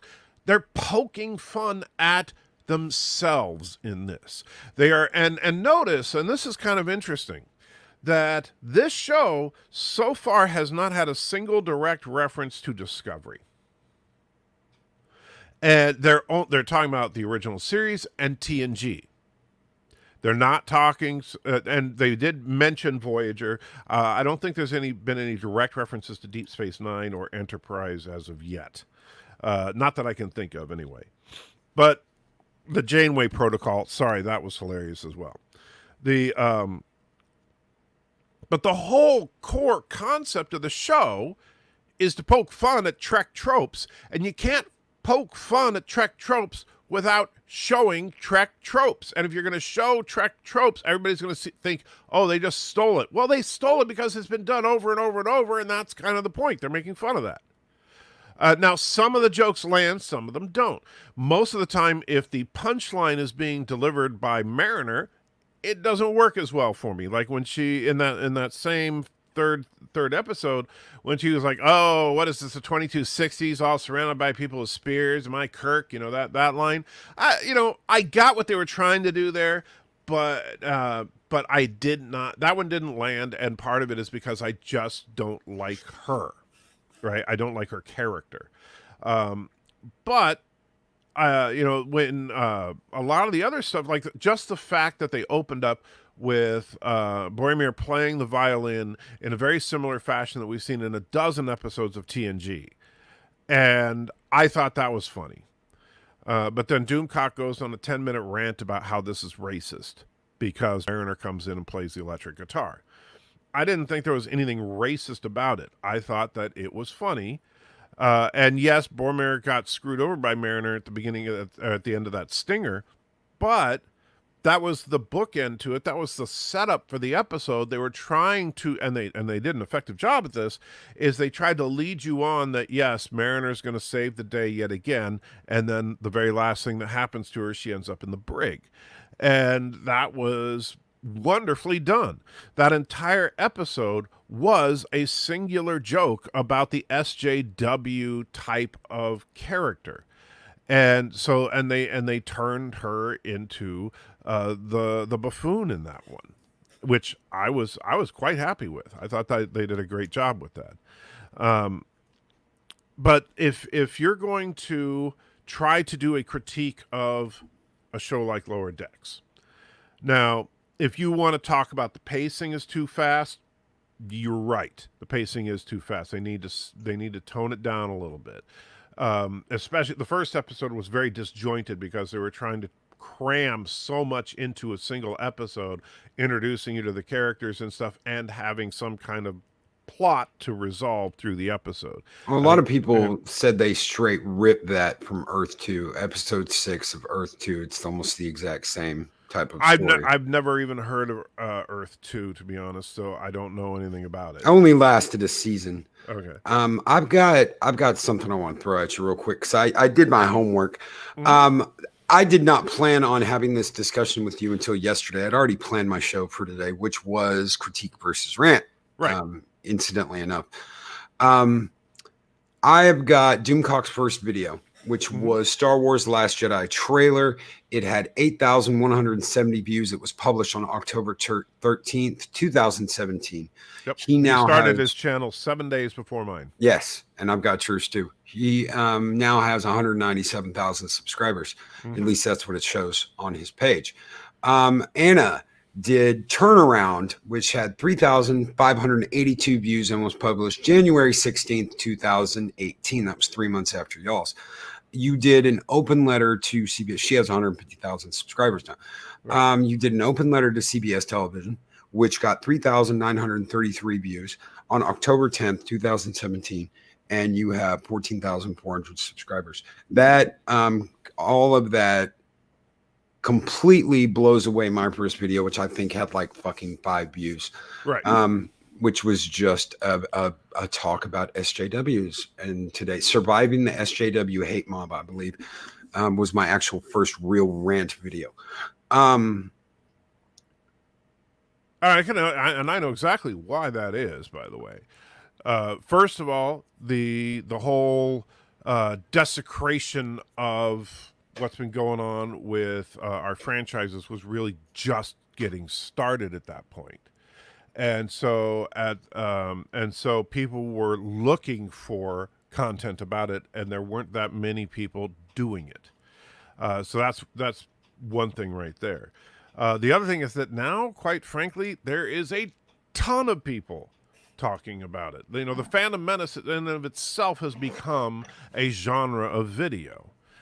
And that's a problem, actually. The Fandom Menace shouldn't be predictable. But it is. It's completely predictable. If a movie comes out that is featuring a strong woman and they kind of make the movie out to be about why men are holding her back or whatever, then the Phantom Menace is going to hate it. If it's a show that centers around some kind of political theme, and especially if it has a female lead, the Phantom Menace is going to hate it. All right. And the problem is that the Fandom Menace has become, and I don't mean everybody in the Fandom Menace. Like I'm not talking about you specifically, or any, especially the smaller channels. Because I'll tell you, the funny thing is, the smaller your channel, the more honest you tend to be. And that's part of the reason that my channel hasn't grown, is because I'm not going to just rant about everything. The problem is that once you realize, and I actually know someone that did this directly. I'm not gonna name names, but this is somebody I do know personally, and they currently have a channel that's well into the territory of people like Doomcock and Nerdrotic and stuff. But this is someone that I actually do know, and they are not a fan of what they talk about, but they talk about it because it gets the views. And so if that's what you're going to do, that, that's perfectly fine. It makes perfect sense. If you want to, if you have a large or larger channel, if you're like Doomcock and you got 200,000 subs and you're making big time money, I mean, big time money by doing rants about Star Trek. Are you really going to stop doing rants about Star Trek? No. You know what? Discovery Season 3 could be as good as or even better than TNG Season 3, but Doomcock's going to rant about it. I guarantee it doesn't matter how good or how bad the content is. He will rant about it because he has to. Because if he doesn't, then he loses subs. Just like when, and I've done it a few times on purpose, by the way, because I don't want, I honestly, I don't want to be an echo chamber. I don't want a bunch of people that are just going to agree with me on everything, no matter what, because that's boring. But for example, when I gave Captain Marvel a tepidly positive review, I gave it a 6 out of 10. And I didn't think it was a great movie, but I didn't think it was a horrible movie either. I thought it was better than watching paint dry. And that's what I consider a 6 out of 10 is better than watching paint dry. And I might have to switch to like a Jeremy Johns type system. That way people will get it better. Anyway, I gave it a tepidly positive review, lost 1,000 subs. Because, oh my God, he didn't rant about it like everybody else in the Fandom Menace. Well, sorry, not sorry. I'm going to tell you what I think about it, not what you want me to say. Now, I sit there and I can say, yes, I have my integrity, right? And stand on my high horse. But it's very, very difficult to do that if, in fact, you are making a ton of money doing it. If you know, like, say, let's say you see Captain Marvel, you think, you know what? That was not a great movie, but if I'm looking at it with objective eyes, it's not a horrible movie either. So I'd probably get it a 5 out of 10 or whatever you would give it as a score. But you know that if you do that, you have 200,000 subs and 50,000 of them are going to walk. Do you do it? Yeah. Okay. Now, that's really easy to say when you don't have 200,000 subs. It's easy for me to say when I have 14,000. It's easy for anybody who has a small channel that's not supporting their household. Have you ever looked at Social Blade? Do you know what Social Blade is? I know what Social Blade is. Look at some of the top YouTubers on Social Blade. Look at Doomcock. Look at Gary. Yeah, what about them? They make good money. Just look. Now, I'm not talking about the money. I'm not talking about the money. What about it? Look at the subs. I don't have it up in my window right now. But I'm not saying you have to do it right now. But what's your point? I'm just saying, look at him. Go take a look at Doomcock's sub count and look at the. I know Doomcock's sub count. He's in the 200,000 range. That's not my point. Well, then what is your point? Just go look at him. That's all I'm saying. I'm throwing you a bone. Go look at him. It's interesting. It's interesting. That's all I'm going to say live on the air. Is go look at his sub count. Look at his sub count over the last 6 months since January.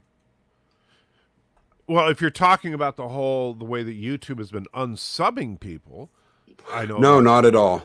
Just go look at it. I'm not going to say it on the air. As far as going after the fandom, People make mistakes.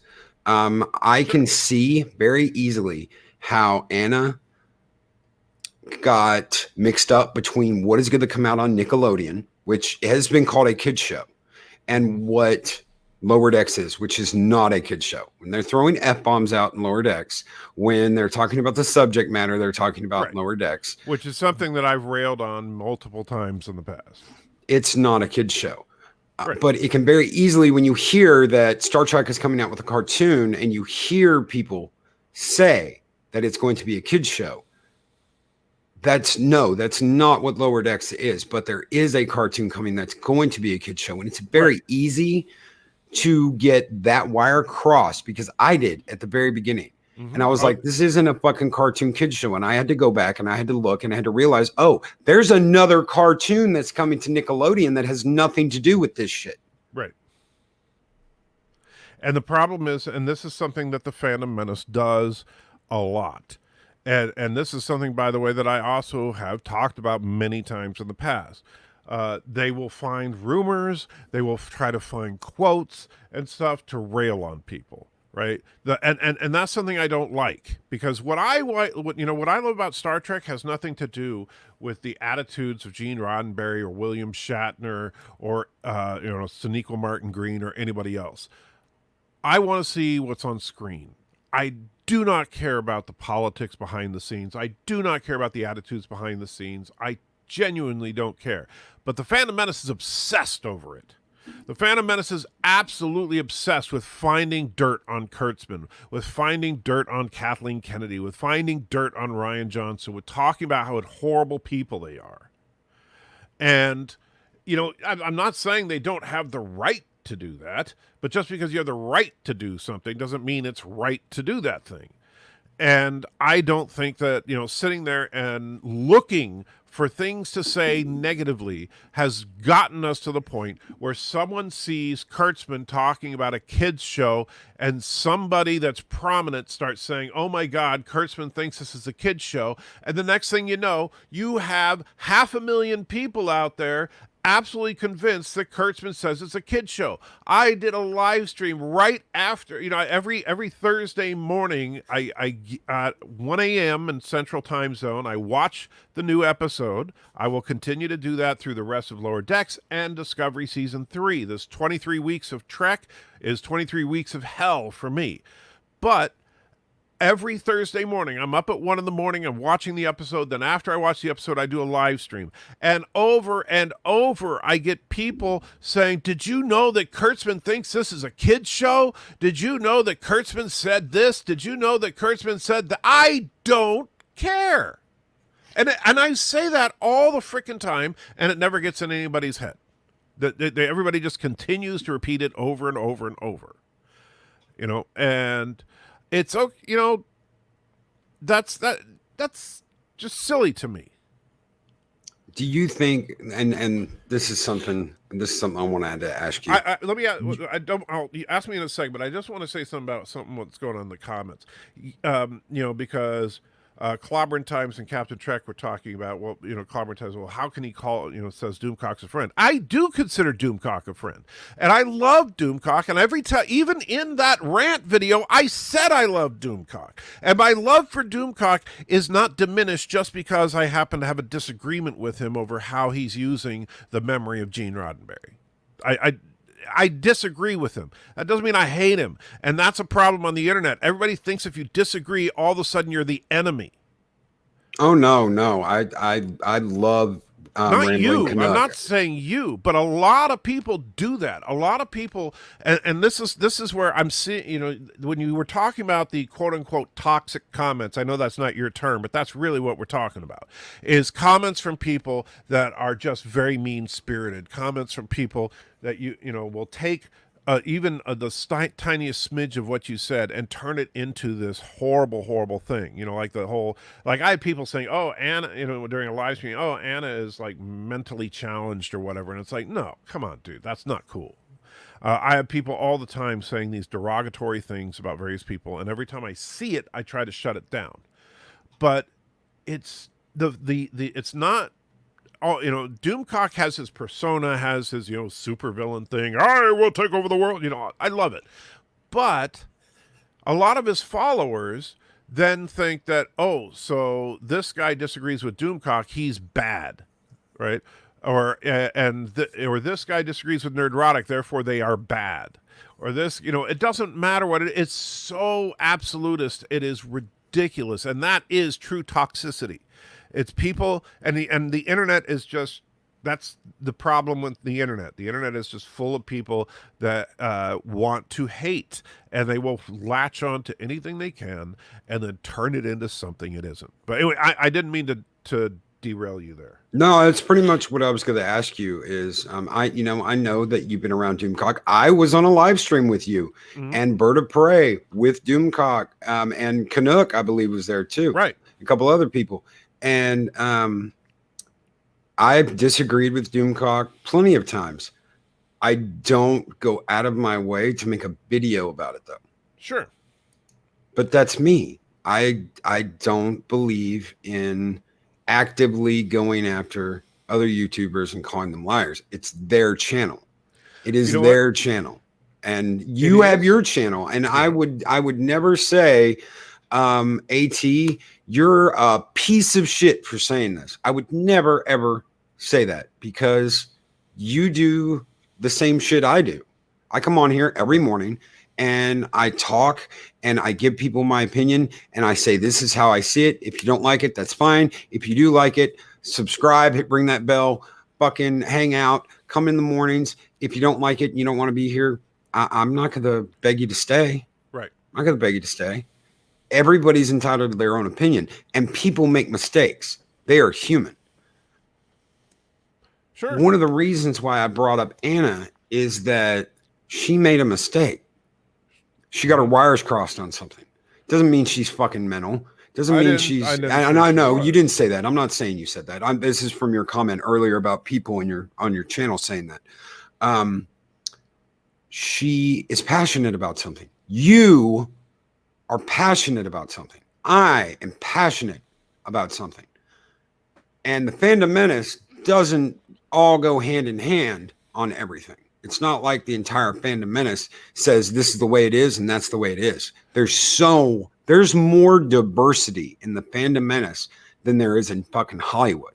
You know what? I would agree with you, but only and this is the problem with it, only in the smaller channels. There is no diversity of thought in the channels that have over 75,000 subs in the Phantom Menace. They all hate Lower Decks. They all hate everything about Discovery. They all hate everything about Picard. And that is a problem. Yeah, sure. You go to Loki's channel and he's going to be a little more nuanced about it. You come over to my channel, I'm going to be a little more nuanced about it.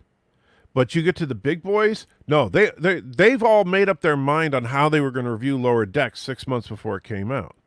And I called them out on it back with the Picard thing. All those people saying this is going to be the worst show ever. And the reason it's going to be the worst show ever is, you know what? We've been searching and searching. We found this leaked story that says that this is what's going to happen. And oh my God, that's horrible. Rise of Skywalker, they reviewed that 6 months before it came out. They were done with it. And so when I gave it a tepidly positive review because, hey, yes, it was all damage control, but at least they tried. And everybody's, saying, yeah, but, that leaked script, a lot of it turned out to be true, and it's so bad and it's like, so you already made up your mind. And if you read something on paper and you're like, oh, this sounds stupid, and then you watch it on the screen, you're going to say, oh, that's stupid. I mean, that's how the large channels in the Phantom Menace operate. Their minds are already made up. I guarantee you that not one of them is going to give an honest critique about Discovery Season 3. They're going to hate it.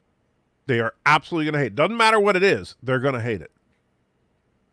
And that bothers me. Because there is, in fact, no diversity. There is, except for in the smaller channels. And you know what? That's why we're the smaller channels. Because we don't tote the Phantom Menace line all the time. And it's easy to do when you're a small channel. It's not so easy to do when a significant amount of money is on the line.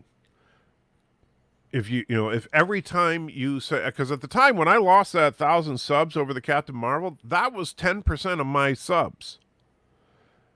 Imagine if what the actual impact would be if Doomcock or Nerdrotic said something that cost them 10% of their subs. So you don't think Gary is honest? See that I didn't say that. That's not what I said. I said imagine the impact if he lost 10% of his subs. For being honest. For anything. I'm just saying that's a significant impact. But you said that none of the bigger channels are, but none of the bigger channels are being honest. You're saying that they're deciding 6 months in advance. They are. They absolutely are. You think because they're Gary reading rumors. They're reading rumors and speculation stories. Oh, dude. No, they do. Come on. Everybody they do does it that. all. No, Everybody does that. I do not do that. All right. And I don't know what you do, but I don't give a shit about rumors and speculations about what's going to happen in Discovery Season 3. I don't care. I don't give a shit about rumors and speculations about Robert Pattinson's Batman. I just want to see what the movie's like. If the movie's good, I'll say it's good. If the movie sucks, I'll say it sucks. But I don't care about behind the scenes rumors and leaks about what might happen and make up my mind a year before a movie even comes out. Are you an Orville fan? Yeah, I love it. Okay. I heard just the other day, I was reading an article that Jonathan Frakes is going to be Admiral Grayson, Kelly's father. Don't care. Nope. Don't care that Jonathan Frakes would be on the Orville or. Oh, I think that's a cool concept, sure. But you know what? If it's a rumor, I don't care. I mean, if Fox puts out an announcement saying, hey, we cast Jonathan Frakes as Admiral Gray, cool. Fine. Awesome. But but my channel isn't about that. My channel is about what's actually on the screen when we're watching it. Not about who's cast as who or who's directing what or who's producing this or all that crap. But theirs is. Well, fine.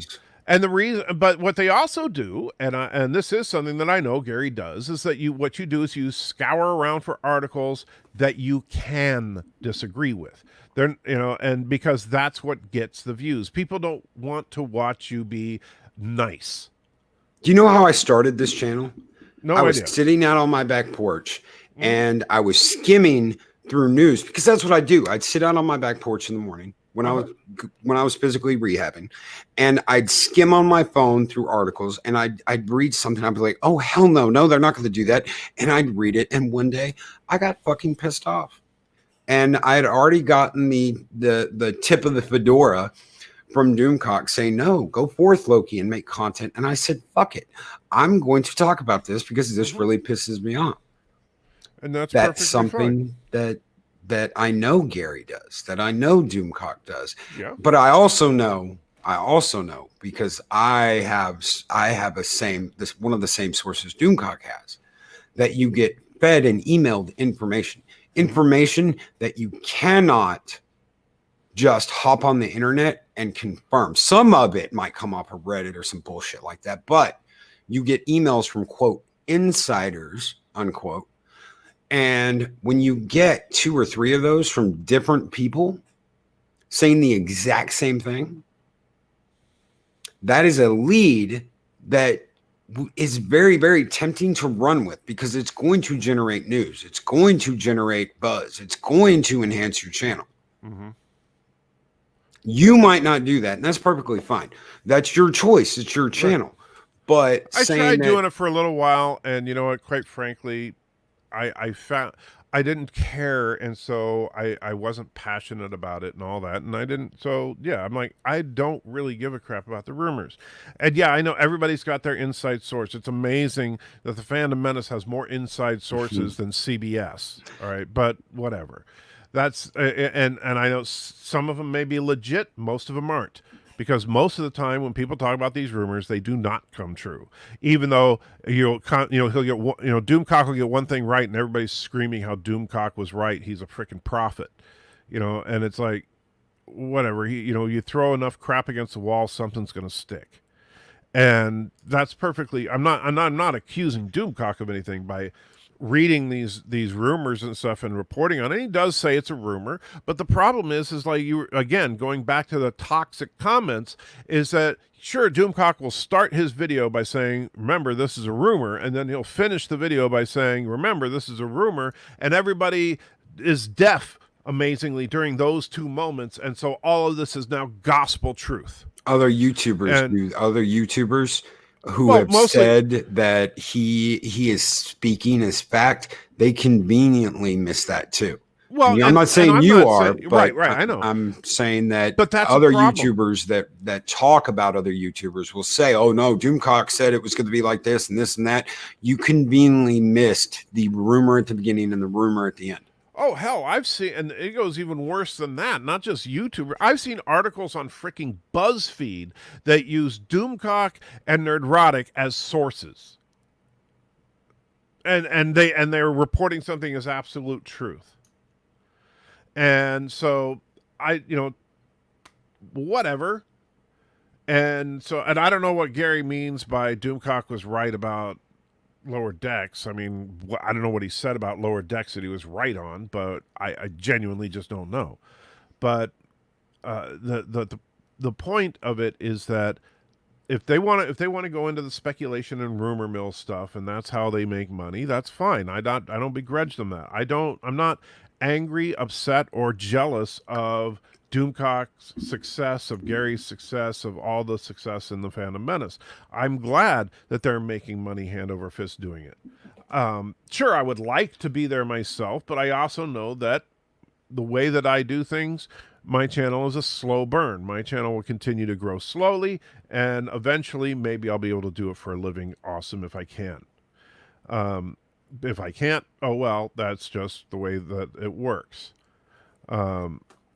But the and James, you see, it's comments like that.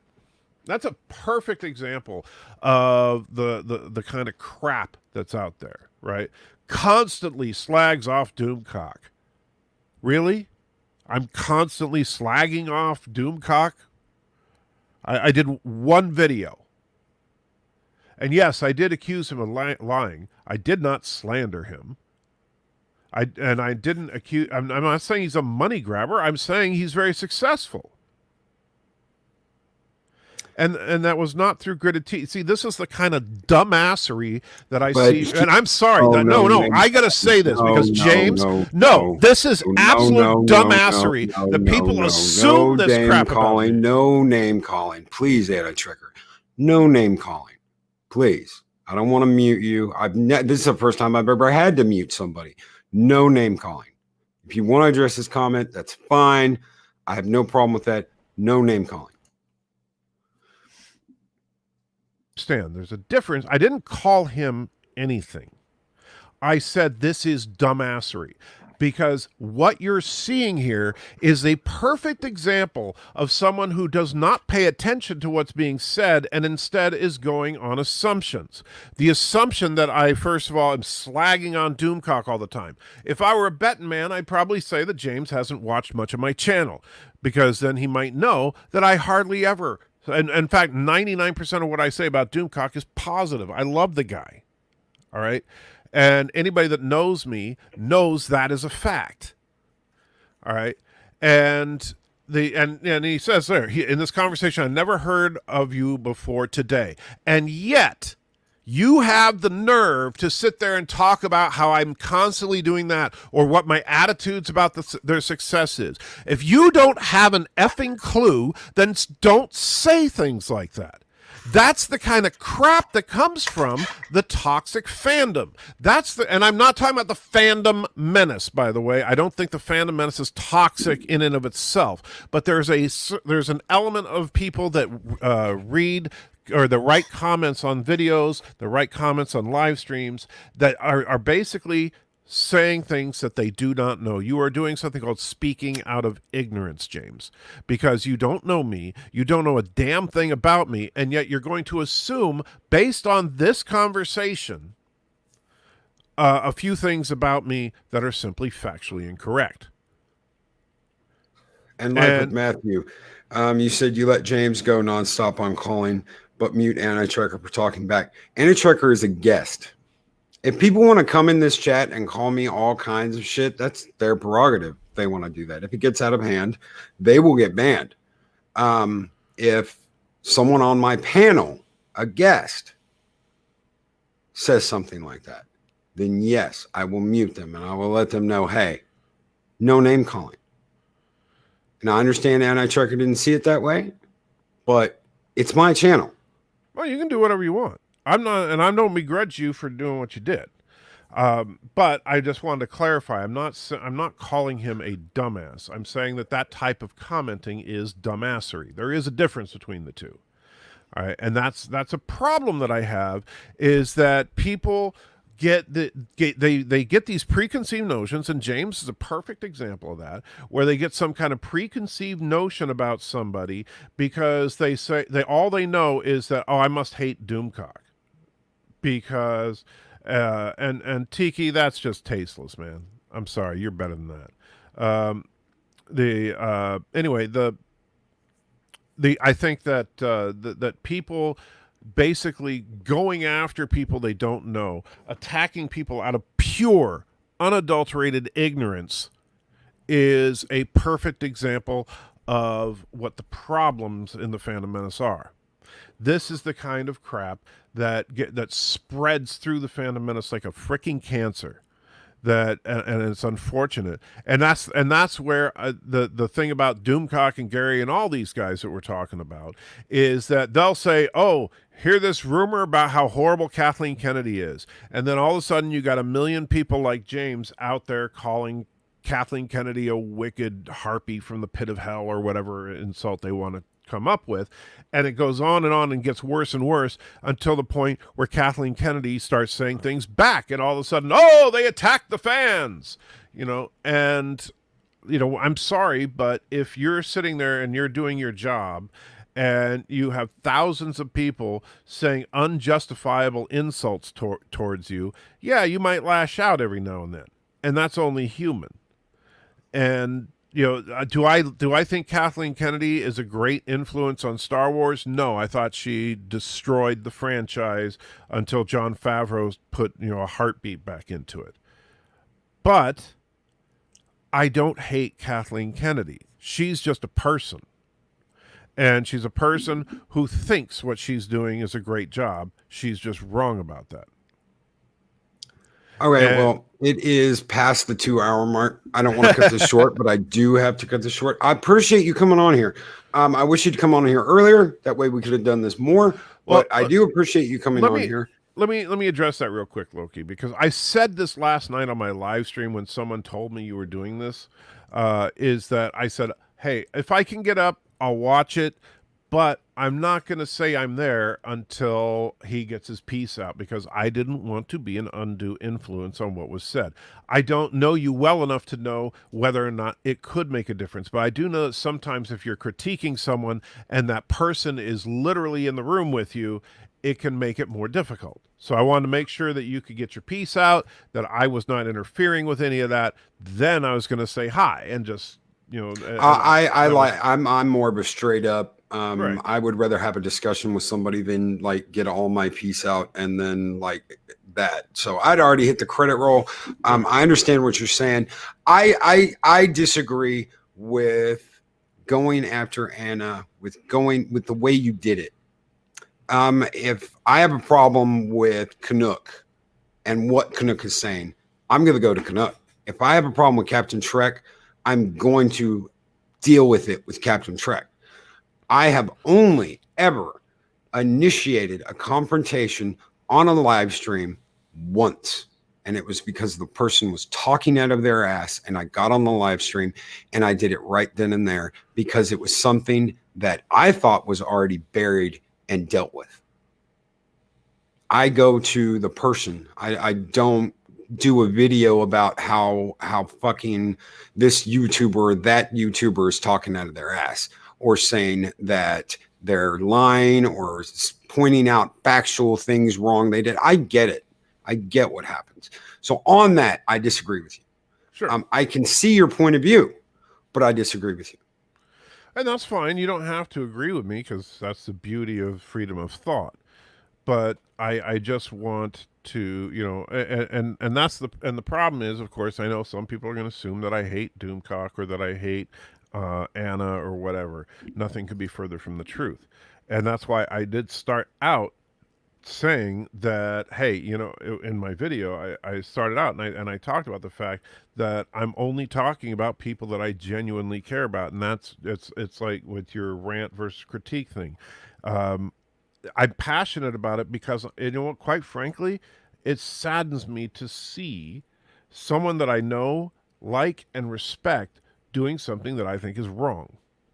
I understand that completely. And yeah, and so it's painful for me to watch videos like that because I know Anna wants to put out good quality and truthful videos, and that video was not.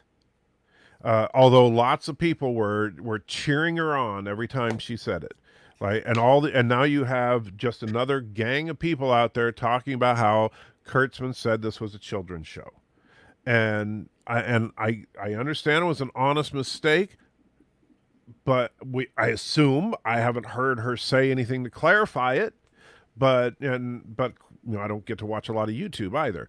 So if she does clarify it, by the way, anybody that subscribes to me, if you hear her clarify or apologize for saying that it was supposed to be a children's show when it's not, let me know. I'll put up another video saying, hey, good job, Anna. Because I do want these things to be cleared. I don't like the idea of someone who's that prominent in the Fandom Menace saying something that is factually incorrect and inspiring thousands of other people to now hold the view that Kurtzman said that Lower Decks is a children's show. Just like I don't like the fact that tens of thousands of people are absolutely convinced that Gene Roddenberry would be so offended by all this SJW nonsense when Gene Roddenberry was the original SJW. And so, and that the wonderful thing that is Trek, that binds a lot of the fandom together, did not come solely from Gene Roddenberry. In fact, very little of it actually did come from Gene Roddenberry. The core concept of a drama in space is about it. But I get it. A lot of people worship the altar of the great bird of the galaxy, and they're entitled to do so. But you go ahead and sign off, my friend. It was a pleasure talking to you, and hi to all your subscribers that are out there. I'm sure if you don't hate me, you can check out my channel. I'm still sub to your channel. I know. Watch you. I'm there. I lurk a lot. I lot. I don't often comment, and if I do, I'm usually on an account no one knows about. So you may have seen me before, but I don't usually hop unless it's someone that I do talk to regularly. I'll pop on Loki. Oh, how's it going, guys? Right. But if I'm just hopping around, because I don't want people to know that, oh, well, Loki's this, Loki that, blah blah blah blah blah blah blah. Right. So, I get that. And by the way, since you have that comment up, do I know Anna? I've met her. I've talked to her a couple of times. Do I know her really well? No, but I don't hold any hard feelings with her, and I certainly think that she wants to put up good content. I don't think, and that's the problem. It's like sometimes when I do the videos that I do, I get people that will say, yeah, all these horrible people, and I'm not going to name names, but there's like one guy who comes onto my live streams all the time and starts calling everybody the most horrible names, and I got to shut them down. And I know it's difficult because they're taken out of context just like I was. And I don't like that, but when they do stuff that is going to cause a whole lot more of it, if I don't say something, I think that's a disservice. And I understand what you're saying. You don't want to call people out publicly. You know what? If unfortunately, like, even if you have sometimes, like, I'm not going to say who, but there's one person that's very prominent in the Fandom Menace. I have their direct phone number, and they never answer their damn phone. And it's not because they hate me. We're friends. It's just that the larger your channel gets, the harder it becomes to have any serious, meaningful conversation with anybody. Because even as it is right now, at 14,000 subs, I'm getting dozens, if not hundreds, of messages every single day. and I can't respond to them all. I couldn't even imagine the level of stuff that Gary and Nerdrotic get. You know, I couldn't even imagine. I'm sure that his phone probably goes off 24/7 nonstop. If anybody knows his phone number, his Twitter probably goes 24/7 nonstop, and any other means of contacting him. So so I get that. So the only way to reach people like that is sometimes through a video, or I guess you could super chat them, but that's still a public thing. Yep. Anyway. Didn't mean to go off there. Oh no, it's all right, guys. I already ran the outro once, so I'm just going to throw some Kratos out there. Everyone have a great day. Again, thank you, AT, for coming on here and clarifying what you were saying. And as much as I disagree with it, dude, it's your channel, and you are entitled to do what you want and the opinions you have, and we all do. And that is the great thing about the community we are in. You can have an opinion and defend that opinion, and you have a right to that opinion. Thank you all so very much, and I will catch you guys tonight on 7 Kinds of Mischief. Have a good one. These videos are tremendous. Like, comment, and subscribe, and hammer that notification.